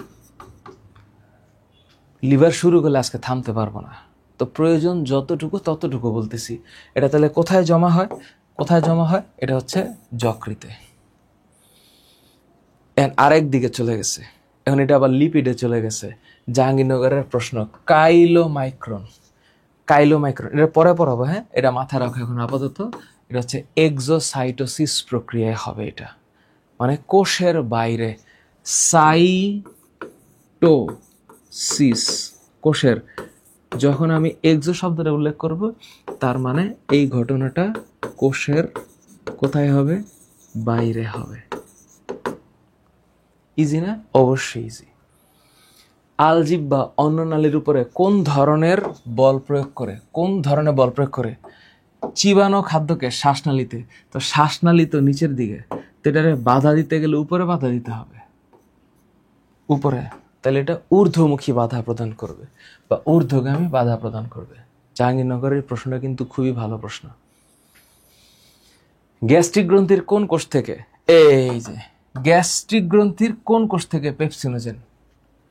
পেপসিনোজেন। এইবার একটু মনে করে দিচ্ছি তোমাদেরকে, এই যে তোমাদেরকে এখানে বলছিলাম, মনে আছে? কই যেন? এই যে এই যে এই যে এই স্লাইডটার মধ্যে, এই যে পেপসিনোজেন। কোষের অপর নাম পেপটিক কোষ বা চিফ কোষ। এই যে দেখো, এইটারই নাম চিফ কোষ, এইটারই নাম পেপটিক কোষ, এইটারই নাম জাইমোজেনিক কোষ। কি উৎপন্ন করে? পেপসিনোজেন। এই যে পেপসিনোজেন উৎপন্ন করে, এইটা আমরা আইসা কই পড়লাম? এখানে। এইটা আইসা, এই যে প্রশ্নটা হচ্ছে এখানে, কই গেল? আজকে তো এমসিকিউ শেষই হবে না, বাপ রে বাপ। এই যে দাঁড়া হারাই গেলাম নাকি? এই যে এটার নাম কি? জাইমোজেনিক কোষ। কমন পড়ছে? গ্যাস্ট্রিক জুসের শতকরা। আবার প্রশ্ন, এই যে একটু আগে বলছিলাম না 99.45 নট 99.5, কত ডিফারেন্সের মধ্যে? 99.45। কত লিটার গ্যাস্ট্রিক জুস? একটু আগে আমরা পড়ছি, একটু আগে 2 লিটার গ্যাস্ট্রিক জুস, 2 লিটার। জাহাঙ্গীরনগরের ডি ইউনিটের সব প্রশ্ন সলভ করে ফেলবো। কয়টি ধাপে গ্যাস্ট্রিক জুসের ক্ষরণ হয়? 3 ধাপে। 3 ধাপে। ওই স্লাইডটারই পড়া। কোনটি থেকে? সিক্রেটিন। এখন এই যে হরমোন চলে আসলো না, হরমোন, এখন এই যে হরমোন যে আসে, সিক্রেটিন দেখাই তোমাদেরকে। এখন আমি আসলে হরমোনে যেতে চাই নাই, এটা সিরিয়ালি চলে আসে, কারণ প্রশ্নগুলা তো একদম জাহাঙ্গীরনগরের প্রশ্নগুলা। এই যে দেখো একটা শব্দ আছে না, সিক্রেটিন, দেখো কি লেখা আছে, এই যে সিক্রেটিন প্রথম আবিষ্কৃত হরমোন। এই যে ডিউডেনামের মিউকোসা থেকে এই হরমোন নির্গত হয়। তার মানে পাকস্থলীর সাথে এটার কোনো সম্পর্ক নেই, এটা ক্ষুদ্রান্ত্রের মিউকোসা থেকে আসে। অনেকে এখানে মিউকোসা দেখে ক্ষুদ্রান্ত্রের বদলে পাকস্থলীকে মনে করে ফেলে, আসলে কিন্তু এটা কি হবে? পাকস্থলী হবে না। তার মানে এখানে ক্ষুদ্রান্ত্রের মানে অন্ত্রের মিউকোসা। তো ক্ষুদ্রান্ত্রের প্রাচীর বলবো না আমরা ইলিয়ামের প্রাচীরও বলবো না। তার মানে 3 প্রাচীর বাদ, যদি এখানে প্রাচীর নিয়ে কথা আছে, এই যে 3টা প্রাচীর একসাথে আছে, তাহলে আমি প্রাচীর নিয়ে কথা বলবো না, অন্ত্রের মিউকোসা। এই থাকো জাহাঙ্গীরনগরের প্রশ্নগুলার প্যারাইটাল কোষ। তো এই যে প্যারাইটাল, এটা সব গ্যাস্ট্রিক গ্রন্থির প্রশ্ন। তাহলে এটা হচ্ছে অক্সিন্টিক কোষ, ইজ নট জাইমোজেনিক। জাইমোজেনিকের আরেক নাম কি? জাইমোজেনিকের আরেক নাম হচ্ছে চিফ কোষ। আর আর্জেন্টাফিন কোষ কি করে? গ্যাস্ট্রিক ইন্ট্রিনজিক ফ্যাক্টর উৎপন্ন করে।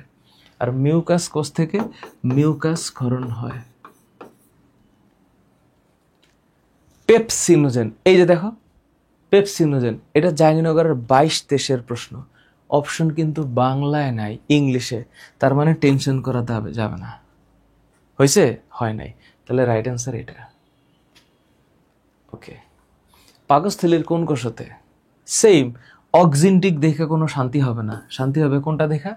প্যারাইটাল দেখে, প্যারাইটাল। এরপর ক্ষুদ্রান্ত্রে ঢুকলাম। তো এতক্ষণ আমরা পাকস্থলীর পরিপাক নিয়ে কথা বলছি, পাকস্থলীর পরিপাক। এখন আমরা ঢুকব ক্ষুদ্রান্ত্রে, এবং এইখানে এনজাইমের বাহার, এত এত এনজাইম, কিন্তু চাইলে মনে রাখা যায়। দেখো, শর্করা পরিপাক, আন্তরিক রসের পরিপাক, তোমার এগুলো সব মনে রাখার দরকার নেই। তুমি কি মনে রাখবা আমি তোমারে বলে দিচ্ছি। তুমি এখানে মনে রাখবা এই ট্রিপসিন, যখন তুমি ট্রিপসিন শব্দটা শুনবা, পেপটাইড শব্দটা শুনবা, পেপটাইড শব্দ শুনবা, পেপটাইড শুনবা, তখন মনে রাখবা এটা প্রোটিওলাইটিক এনজাইম। আর এই যে কোলাজিনেস, এটারে মনে রাখবা। তোমার আর কিছু মনে রাখার দরকার নাই, আর কিছু মনে রাখার দরকার নেই। যখন তুমি ট্রিপসিন শব্দটা আর পেপটাইড শব্দটা শুনবা, তাহলে কি কি শব্দ? পেপস, ট্রিপস, পেপট, এই তিনটা শব্দ শোনার সাথে সাথে তোমার অন্তরে যেটা চলে আসবে সেইটার নাম হচ্ছে প্রোটিওলাইটিক। তোমার অন্তরে এই শব্দটাই চলে আসবে, প্রোটিওলাইটিক।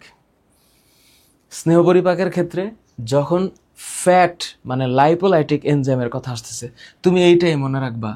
লাইপেজ একটা শব্দ আছে, লাইপোলাইটিক, লাইপোলাইটিক, এস্টার লাইপোলাইটিক, আর লেসিথিনেস। আর কিছু মনে রাখার দরকার নেই।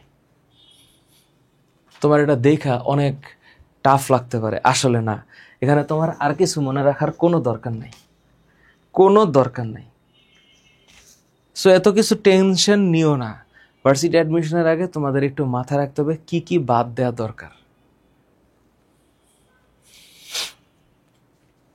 তো তুমি এক মিনিট, এখানে সম্ভবত একটু রিপিট হয়েছে। ঠিক আছে, এবার ক্ষুদ্রান্ত্রে খাদ্য পরিপাকের একটা ছবি আঁকাবো আমি চিন্তা করছি। এই ছবিটা একটু তোমাদেরকে বলি। এখানে এই জায়গাটাতে একটা ছবি তোমাদেরকে আমি একটু দেখাই। ক্ষুদ্রান্ত্রের পরিপাকটা একটু ফিল করো। এই হইল পাকস্থলী, পাকস্থলীতে কাইম হবে।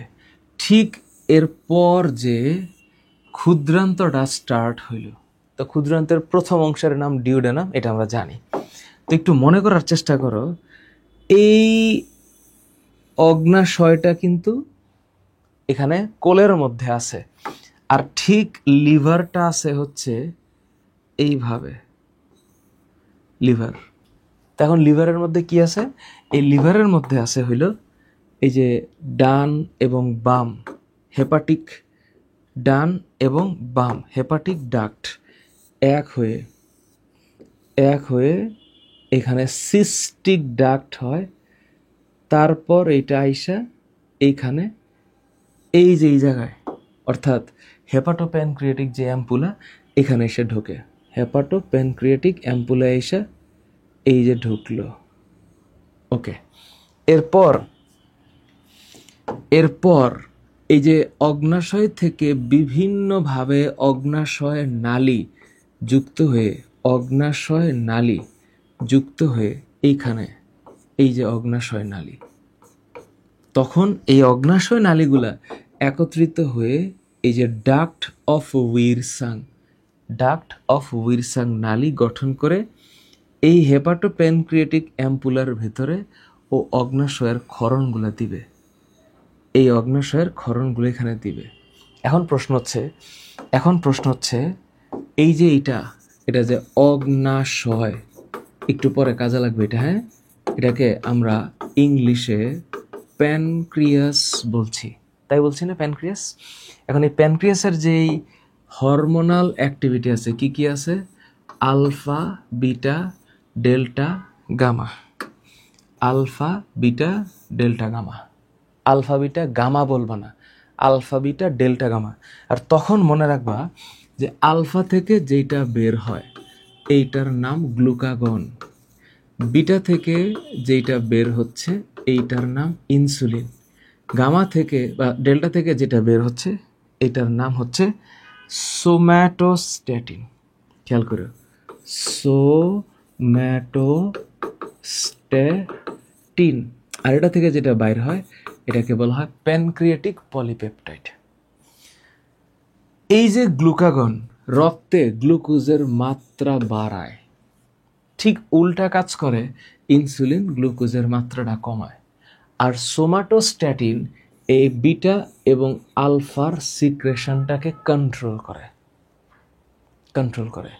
তার মানে এই পাকস্থলীর ভিতরে 2 থেকে 6 ঘন্টা, মতান্তরে 4 থেকে 5 ঘন্টা, 8 ঘন্টা খাবার এখানে আছে। এক একজনের পরিপাকের রেট এক এক রকম। এইখানে যে অ্যাসিডটা প্রতিনিধিত্ব করে সেটার নাম হচ্ছে HCl হয়ে খাবারটা যখন এখানে আসে দ্যাটস কল কাইম।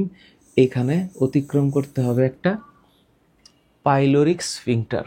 যখন এটা টুকটুক করে করে করে করে এই ক্ষুদ্রান্ত্রে আসে, ক্ষুদ্রান্তে এই যে এটার নাম হচ্ছে স্মল ইন্টেস্টাইন। তো এই ক্ষুদ্রান্তে আসলে পরে অগ্নাশয় থেকে অগ্নাশয়ের রস আইসা এই খাবারে মিশবে। তো তখন এখানকার পিএইচ হয়ে যাবে কত? 8 থেকে 8.2। তো এখানে আইসা আসলে কি কি মিশতেছে এখান থেকে? এখানে যে যকৃতটা থেকে এই যে পিত্তরস, এই যে পিত্ত রস নিঃসৃত হয়, এখানে কিন্তু কোনো এনজাইম থাকে না। এখানে কোনো এনজাইম থাকে না। তাহলে এইখানে যা থাকে এটার নাম হচ্ছে পিত্ত লবণ, এবং এইখানে যেটা থাকে এটার নাম হচ্ছে পিত্ত পিত্ত লবণ। এবং এই পিত্ত লবণে 2টা লবণ থাকে, একটা হচ্ছে সোডিয়াম গ্লাইকোকোলেট, সোডিয়াম গ্লাইকোকোলেট, আরেকটা হচ্ছে সোডিয়াম টাউরো, সোডিয়াম টাউরোকোলেট। এই যে সোডিয়াম গ্লাইকোকোলেট আর সোডিয়াম টাউরোকোলেট, এই 2টা হচ্ছে পিত্ত লবণ, যেটা স্নেহকে ভাঙতে পারে, স্নেহকে ছোট ছোট ক্ষুদ্র ক্ষুদ্র কণায় পরিণত করতে পারে। এবং এই যে এটাকে করতে পারে এই প্রসেসের নাম হচ্ছে ইমালসিফিকেশন। এই প্রসেসের নাম হচ্ছে ইমালসিফিকেশন।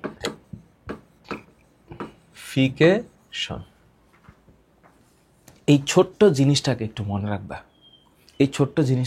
মনে রাখবা, এরপর এখানে যে পার্টটা শুরু হইলো এটা হচ্ছে ক্ষুদ্রান্ত্র। এবং ক্ষুদ্রান্ত্রের কয়টা পার্ট?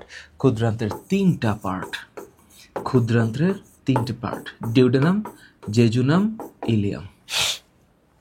মনে থাকবে? পারা যাবে? যদি এটা পারা যায় তাহলে ক্ষুদ্রান্ত্রের কাজটাকে একবার মনে রাখার চেষ্টা করবা, যে ক্ষুদ্রান্ত্রের প্রাচীরে ভিলাই আছে, ভিলাই।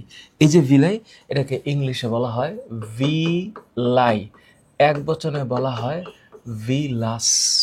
তো ভিলাই এই শব্দটার মানে হইল ক্ষুদ্র প্রবর্ধন। হ্যাঁ, আঙ্গুলের মতো ক্ষুদ্র প্রবর্ধন। তাহলে এখানে শব্দটা হচ্ছে কি আঙ্গুলের মতো কি ক্ষুদ্র প্রবর্ধন। মনে থাকবে? এবং এটার ভিতরে ল্যাকটিয়েলস থাকে খাদ্য শোষণ করার জন্য। এটা আমি পরের ক্লাসে পড়াচ্ছি। এবং আরেকটা জিনিস মাথায় রাখতে হবে, পেরিস্টালসিস, এটা হচ্ছে একটা মুভমেন্টের নাম। খাদ্য এটার মধ্যে দিয়ে এইভাবে যায়। তাহলে এই যে পেরিস্টালসিস, এইটা অ্যাকচুয়ালি মুভমেন্ট, ঠিক আছে? আর ডিউডেনামের মধ্যে এখানে HCl থাকে, অ্যাসিডিক রিঅ্যাক্টিভিটি, এবং এই কারণে জীবাণু বাঁচবে না। এই HCl থাকা মানে এখানে এটা হচ্ছে একটা অ্যাসিডিক এনভায়রনমেন্ট। শব্দটা হচ্ছে অ্যাসিডিক এনভায়রনমেন্ট, এবং এই কারণে কোনো জীবাণু বাঁচবে না। আরেকটা হরমোনের নাম মনে রাখবা, সেটা হচ্ছে কলিসিস্টোকাইনিন বা সিসিকে। আমরা সামনে হরমোনে পড়ব। এই সিসিকে এবং সিক্রেটিন প্রথম আবিষ্কৃত হরমোন। সিক্রেটিন এটা আমি ক্ষুদ্রান্তে সেকেন্ড ক্লাসে পড়াচ্ছি। তাহলে সিক্রেটিন হচ্ছে প্রথম আবিষ্কৃত হরমোন। বুঝতে পারছি? তো এই কনসেপ্টের উপর বেস করে বৃহদান্ত্রের এই তিনটা অংশের নাম, ওটা তো ক্ষুদ্রান্ত্রে গেল। ক্ষুদ্রান্ত্রের পরিপাকের ক্ষেত্রে রাসায়নিক পরিপাকে এনজাইমের নামগুলো মনে রাখতে হবে। আর এটা হচ্ছে বৃহদান্ত্রের তিনটা অংশ। কি কি? সিকাম, কোলন, মলাশয়। সিকাম, কোলন, মলাশয়। তো সিকাম হচ্ছে একটা বদ্ধ থলির মতো, লম্বায় হচ্ছে 6 সেন্টিমিটার এবং চওড়ায় হচ্ছে 7.5 সেন্টিমিটার। এখানে একটা অ্যাপেন্ডিক্স আছে, এটা আমি শুরুতেই বলছি, এবং অ্যাপেন্ডিক্সের প্রদাহকে অ্যাপেন্ডিসাইটিস বলে। এখানে আরেকটা জিনিস মনে রাখো বলতে আগের জিনিসটা আমি বলতেছি, যখন এখানে আইটিস হবে, আইটিস এইটার মানে হইল সংক্রমণ বা ইনফেকশন। সংক্রমণ বা ইনফেকশন। আইটিস মানে সংক্রমণ বা ইনফেকশন। আরেকটা হচ্ছে টমি। এই টমি এই শব্দটা হচ্ছে কর্তন বা কাটা। তো appendectomy is the word, it means appendix কাটা। এ হচ্ছে কোলন। তো কোলনের ক্ষেত্রে আমরা আগেও বলেছি, প্রথম কোলনটা উপরের দিকে ওঠে, পরেরটা সোজাসুজি অনুপ্রস্থ হয়, এই পরেরটা নিচে নামে, এরপরটা নিচ থেকে আরেকবার উপর ওঠে, সিগময়েড, এবং সবার শেষে হচ্ছে মলাশয়। ফাইন, ওকে পারা যাবে। এখানে একটা সিম্বল, একটা হিসাব, যে সিকামে অ্যাপেন্ডিক্স থাকে, যে যেভাবে মনে রাখতে পারে, একটা ছোট্ট ফর্মুলা। এখন ঘটনা হচ্ছে যে স্যার, শুরুতে যে আমরা খাবারের ধরন বলছি আর যে এনজাইমের নাম বলছি, এটারে আরেকবার মেমোরাইজ করো তোমরা। আরেকবার ভাবো, আরেকবার মেমোরাইজ করো কি কি আছে। দেখো, মুখের মধ্যে এনজাইমের নাম আবারও আসবে, এটা 100% কমন। তোমরা ঢাবি, যাবি, যাই বলো, জিএসটি, কৃষিগুচ্ছ, এভরিহোয়ার ভার্সিটি অ্যাডমিশন বলতে আমরা যা বুঝি, এইখানে বায়োলজির অংশ থেকে এইটা কনফার্ম আসবে। কনফার্ম কি কি? মুখ গহ্বর। এখানে মুখের মধ্যে এনজাইম দুইটা, টায়ালিন মল্টেস। আরেকবার মনে করো, আরেকবার ভাবো, আমি পড়াইছি আগে, আরেকবার রিভিশন দাও। আমিষকে ভাঙে pepsin, rennin, gelatinase, pepsin, rennin, gelatinase. এবং স্নেহকে ভাঙে গ্যাস্ট্রিক লাইপেস। স্নেহকে কে ভাঙে? Gastric lipase.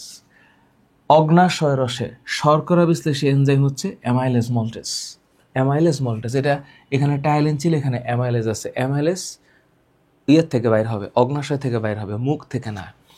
আমিষের জন্য trypsin, chymotrypsin, carboxypeptidase, aminopeptidase, collagenase, elastase. এখানে সবচেয়ে দামি কোনটা?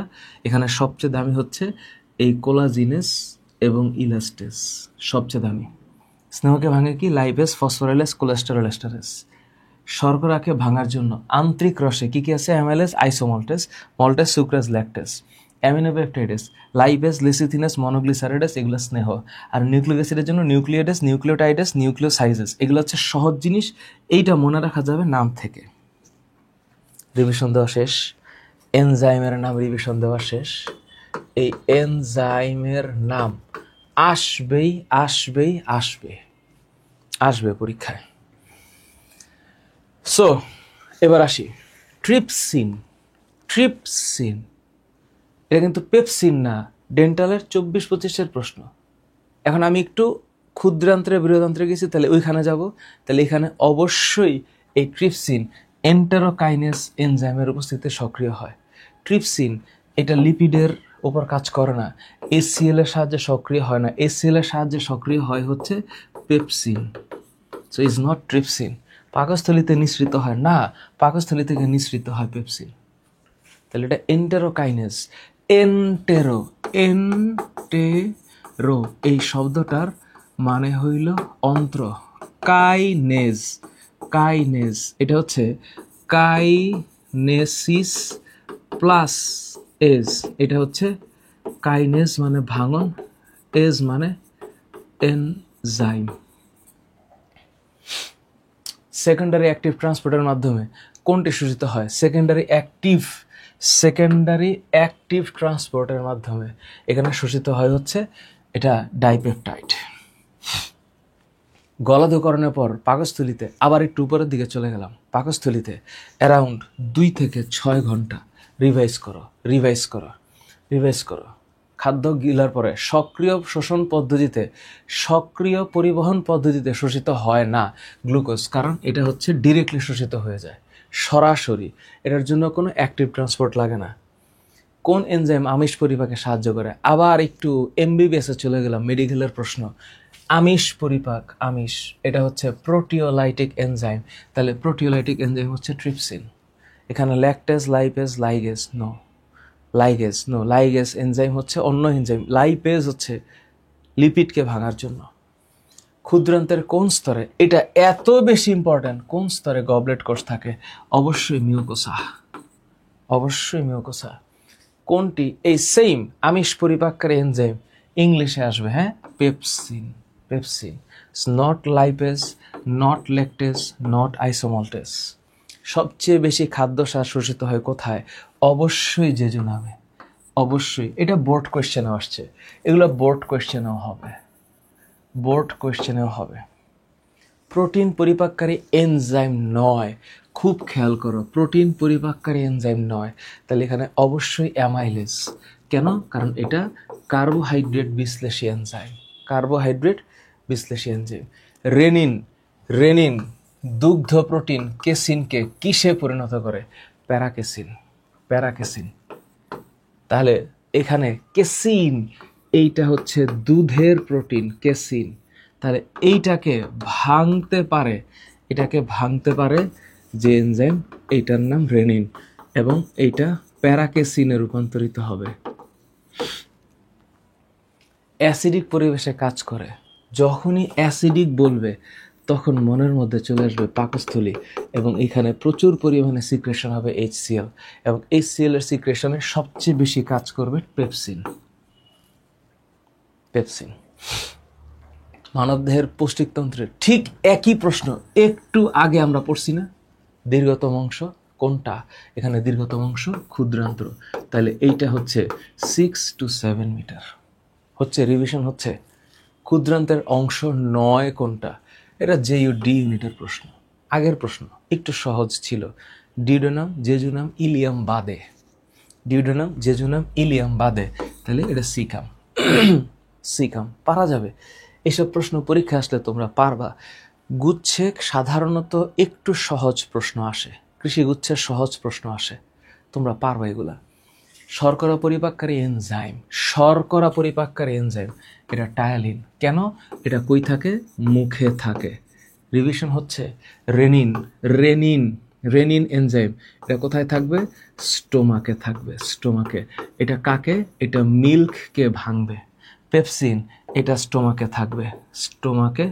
থাকবে। ঠিক একইভাবে প্রোরেনিন দুধের ক্যাসিনোজেনকে ক্যাসিনে পরিণত করে, এই যে প্রোরেনিন। নিচের কোনটি আমিষ পরিপাকে সহায়তা করে না? অবশ্যই লাইপেজ। কেন? কারণ এইটা হচ্ছে লাইপোলাইটিক এনজাইম।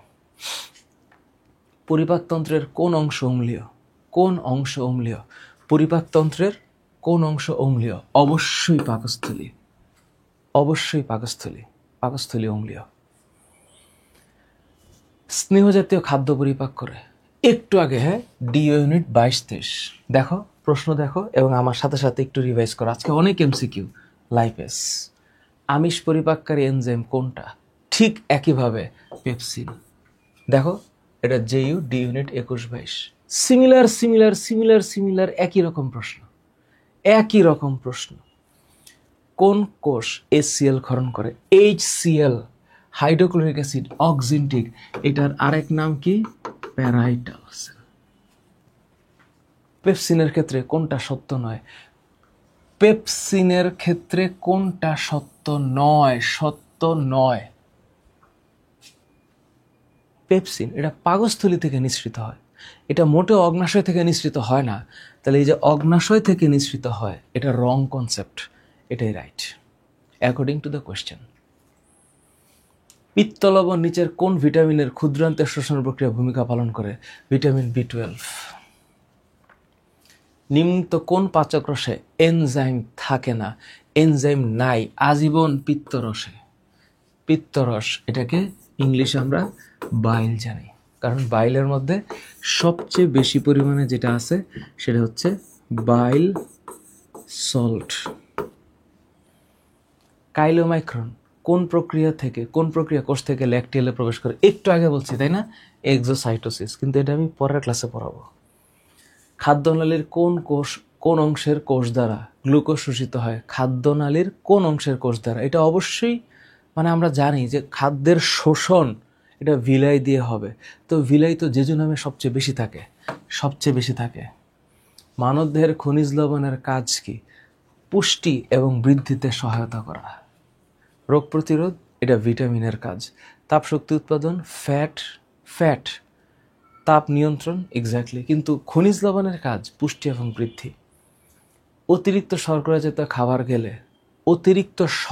জাতীয় খাবার, এখন দেখো ইউরিক অ্যাসিড, ক্রিয়েটিনিন, লিপোপ্রোটিন, এই সবই হচ্ছে প্রোটিনিয়াস নাইট্রোজেনাস সাবস্টেন্স, কিন্তু অতিরিক্ত শর্করা খাইলে বাড়বে টিজি, ট্রাইগ্লিসারাইড। টিজি কেন? কারণ এটা জমা হয়ে থাকবে। এটা জিএসটির প্রশ্ন। কাইলোমাইক্রন যে খাবার শোষণে ভূমিকা রাখে? যখনই কাইলোমাইক্রন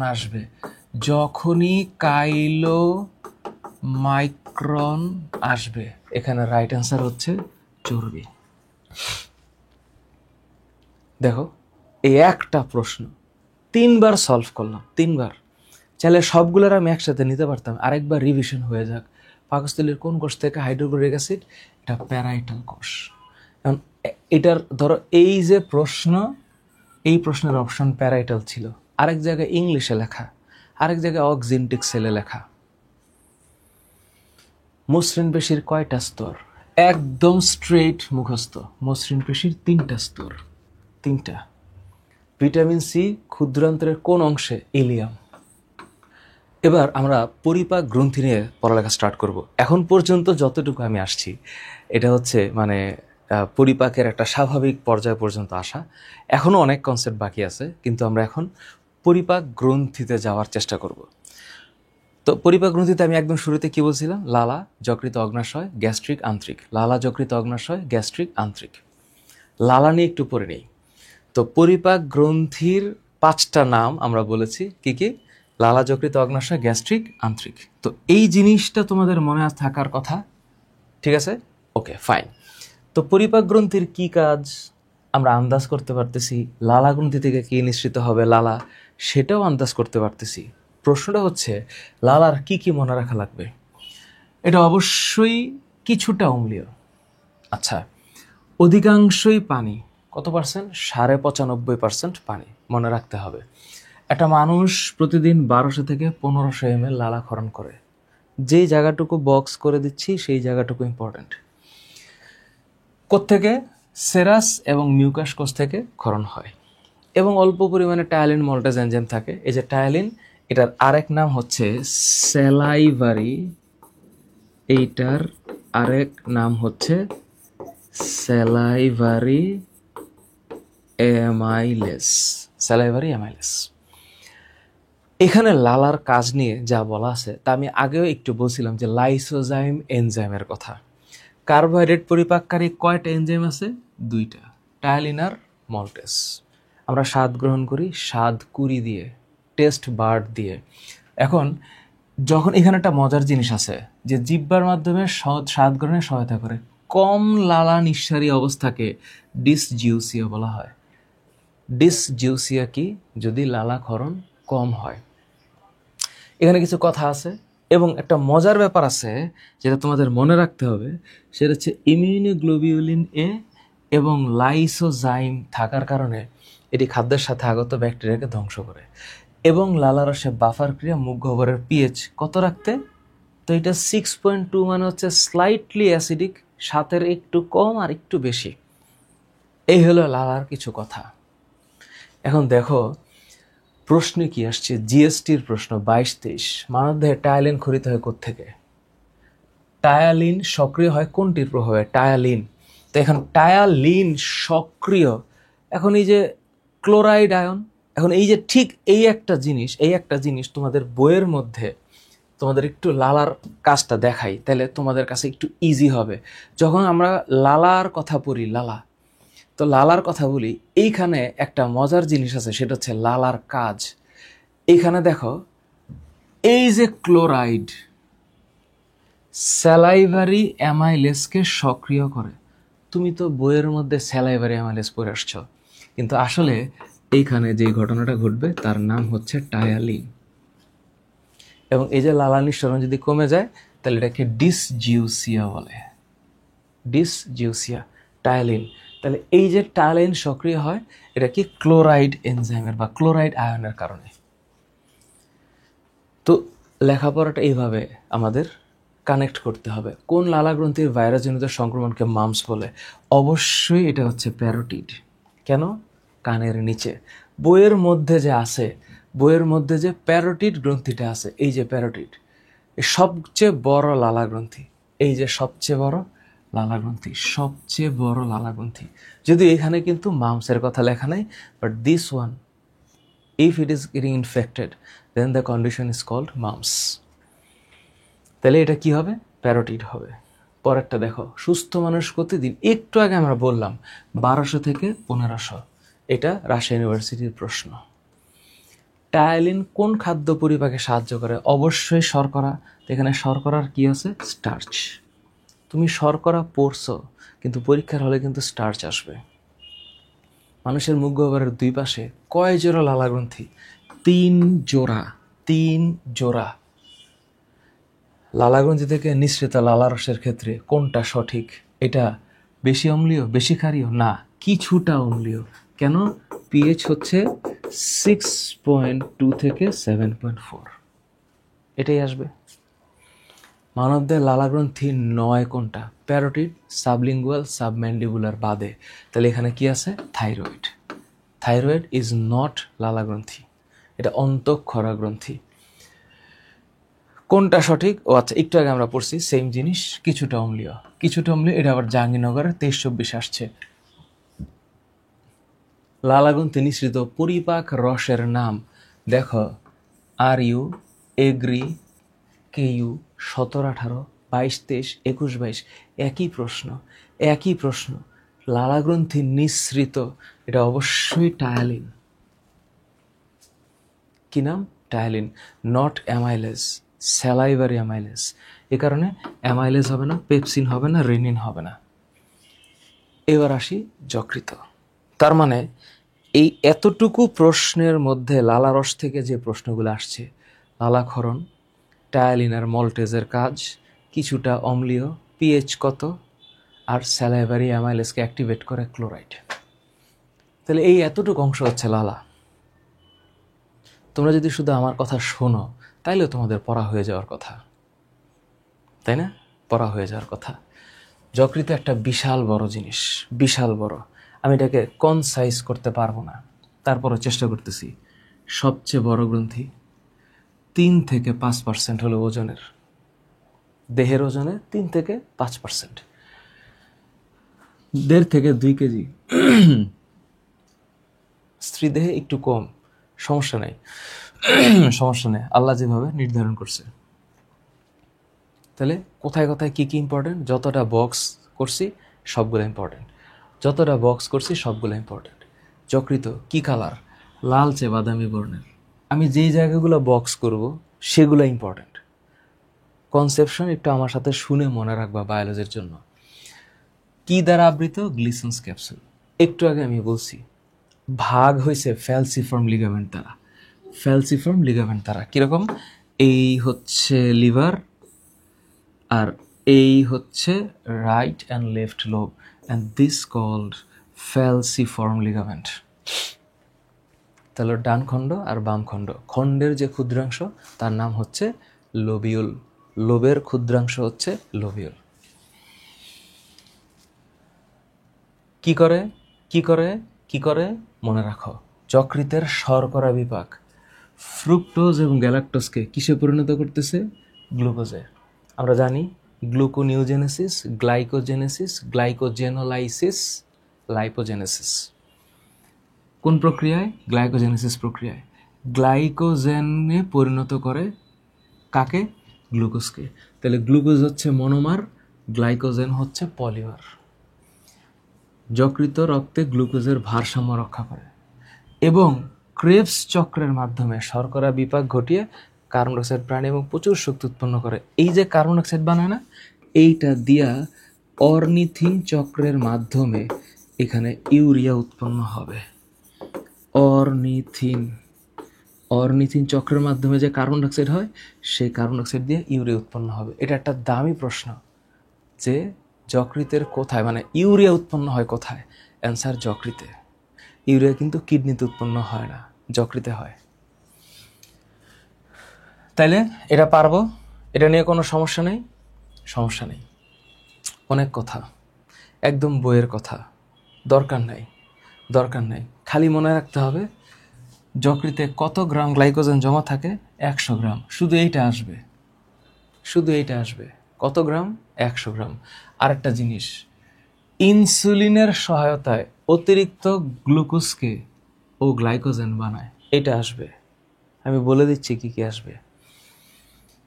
কত ml রক্ত? 1500 সিসি। পানিতে দ্রবণীয় ভিটামিন কি? এটা আমরা জানি। ভিটামিন B12 এর আরেক নাম হচ্ছে সায়ানোকোবালামিন, এটাও আমরা জানি।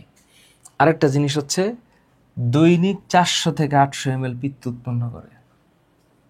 আর লাগবে না, যা বলছি আর লাগবে না। দেখে একটু অনেক বেশি মনে হইতেছে, বইয়ের মধ্যে এই জিনিসগুলোই আছে। লিভারে যদি কোনো ইনফেকশন হয় তার নাম হেপাটাইটিস। যদি ওই যে রক্তে জমা হয়ে মানে কোমায় চলে যায় এবং এনসেফালোপ্যাথি হয়, এটার নাম হচ্ছে হেপাটিক এনসেফালোপ্যাথি।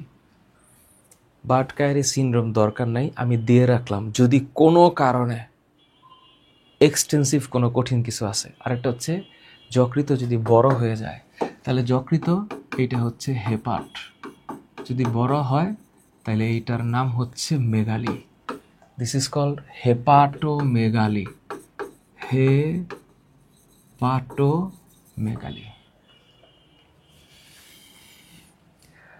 হেপাটোমেগালি। এবার কাপফার সেল যকৃতের ম্যাক্রোফাজ। উই নো, পরীক্ষা এগুলো আসে। যকৃতের ম্যাক্রোফাজ পিত্তরস চর্বি জাতীয় খাদ্যকে যে প্রক্রিয়া ক্ষুদ্র ক্ষুদ্র অংশে ভাঙে। পিত্তরসে কোনটা আছে? পিত্তরসে যেটা ভাঙে এইটার নাম হচ্ছে পিত্তলবণ। আর পিত্তলবণ যে প্রক্রিয়া ভাঙে তার নাম ইমালসিফিকেশন। এপিনেফ্রিন হরমোন কোনটা নিয়ন্ত্রণ করে? Epinephrine hormone glycogenolysis. ডিঅ্যামিনেশন প্রক্রিয়া অবশ্যই যকৃতে হয়। What is deamination? যে যখন অতিরিক্ত অ্যামোনিয়া বডিতে সৃষ্টি হয়ে যাবে, দিস ইজ নট গুড। অতিরিক্ত অ্যামোনিয়া, তার মানে অতিরিক্ত অ্যামিনাকে ডিঅ্যামাইনেজ এনজাইমের প্রভাবে অ্যামিনো গ্রুপ আর হাইড্রোজেনে ভাগ করতে হয়। অ্যামিনো গ্রুপ, তখন এই যে অ্যামিনো গ্রুপে যে ভাগ হইল, অর্থাৎ ডিঅ্যামিনেজ এনজাইমের মাধ্যমে অ্যামিনো গ্রুপটা মুক্ত হইল, এটার নাম ডিঅ্যামিনেশন। এবং অর্নিথিন চক্রের মাধ্যমে উৎপন্ন কার্বন ডাইঅক্সাইডের সাহায্যে এইটা তখন ইউরিয়াতে পরিণত হবে। কিসে? ইউরিয়ায়। ইউরিয়া তাহলে কোথায় উৎপন্ন হয়? যকৃতে। ফাইব্রিনোজেন তৈরি করে যকৃত। প্লাজমা প্রোটিন সংশ্লেষ করতে পারে না, অবশ্যই পারে না গামাগ্লোবিউলিন। গামাগ্লোবিউলিন বইটা খুলে দেখো, গামাগ্লোবিউলিনও পারে না। পানিতে দ্রবণীয় ভিটামিন বি কমপ্লেক্স, পানিতে অদ্রবণীয় পানিতে অদ্রবণীয় হচ্ছে অ্যাডেক, অ্যাডেক, বাকিগুলো পানিতে দ্রবণীয়, তার মানে এটা পানিতে দ্রবণীয়। কমপ্লেক্স, যে অঙ্গে ইউরিয়া তৈরি হয়, আমি একটু আগে বইলে মুখস্থ করাইছি, তাহলে এটা হচ্ছে যকৃত। আরবিসির হিমোগ্লোবিন ভাঙে কোনটি উৎপন্ন হয়? অবশ্যই বিলিরুবিন হবে, এরপর বিলিভার্ডিন হবে। এখন প্রশ্ন হচ্ছে কোনটি উৎপন্ন করে? Ultimate result biliverdin, ultimate result. কারণ যখন আরবিসি ভাঙে তখন ভাঙে হচ্ছে হিম আর গ্লোবিন হয়, তো গ্লোবিন ভাঙে অ্যামাইনো অ্যাসিড হচ্ছে, আর হিম থেকে আয়রন বের হয়ে যাচ্ছে। যখন হিম থেকে আয়রন বাইর হয়, এইটা জমা হয় ফেরিটিন রূপে, এইটা জমা হয় ফেরিটিন রূপে, আর হিম ভাঙে এখানে বিলিরুবিন হবে, এবং বিলিরুবিন থেকে পরে বিলিভার্ডিন হবে। তাহলে আলটিমেট প্রোডাকশন বিলিভার্ডিন।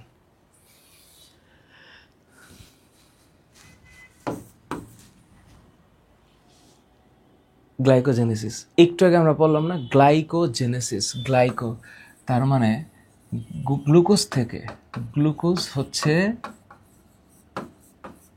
হচ্ছে শর্করার পরিমাণ বা মনোস্যাকারাইড, এইটাকে C6H12O6 অনেকগুলো গ্লুকোজ একসাথে উৎপন্ন হবে, এটা বানাবে হচ্ছে ইনসুলিন।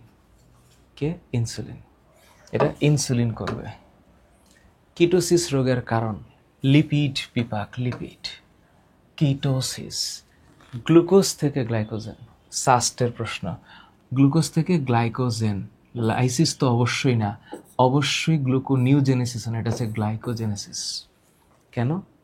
কারণ গ্লাইকোজেনোলাইসিস মানে হচ্ছে উল্টা প্রক্রিয়া, গ্লাইকোজেনেসিসের উল্টা প্রক্রিয়া। প্রধান কাজ, গবলেট কোষের প্রধান কাজ, এটা মিউকাস উৎপাদন। মানবদেহের কোন অঙ্গে সর্বোচ্চ সংখ্যক গবলেট কোষ? অবশ্যই ক্ষুদ্রান্ত্র। গ্লাইকোজেন জমা থাকে যকৃতে, যকৃতে অবস্থিত ম্যাক্রোফেজকে কাপফার সেল বলা হয়।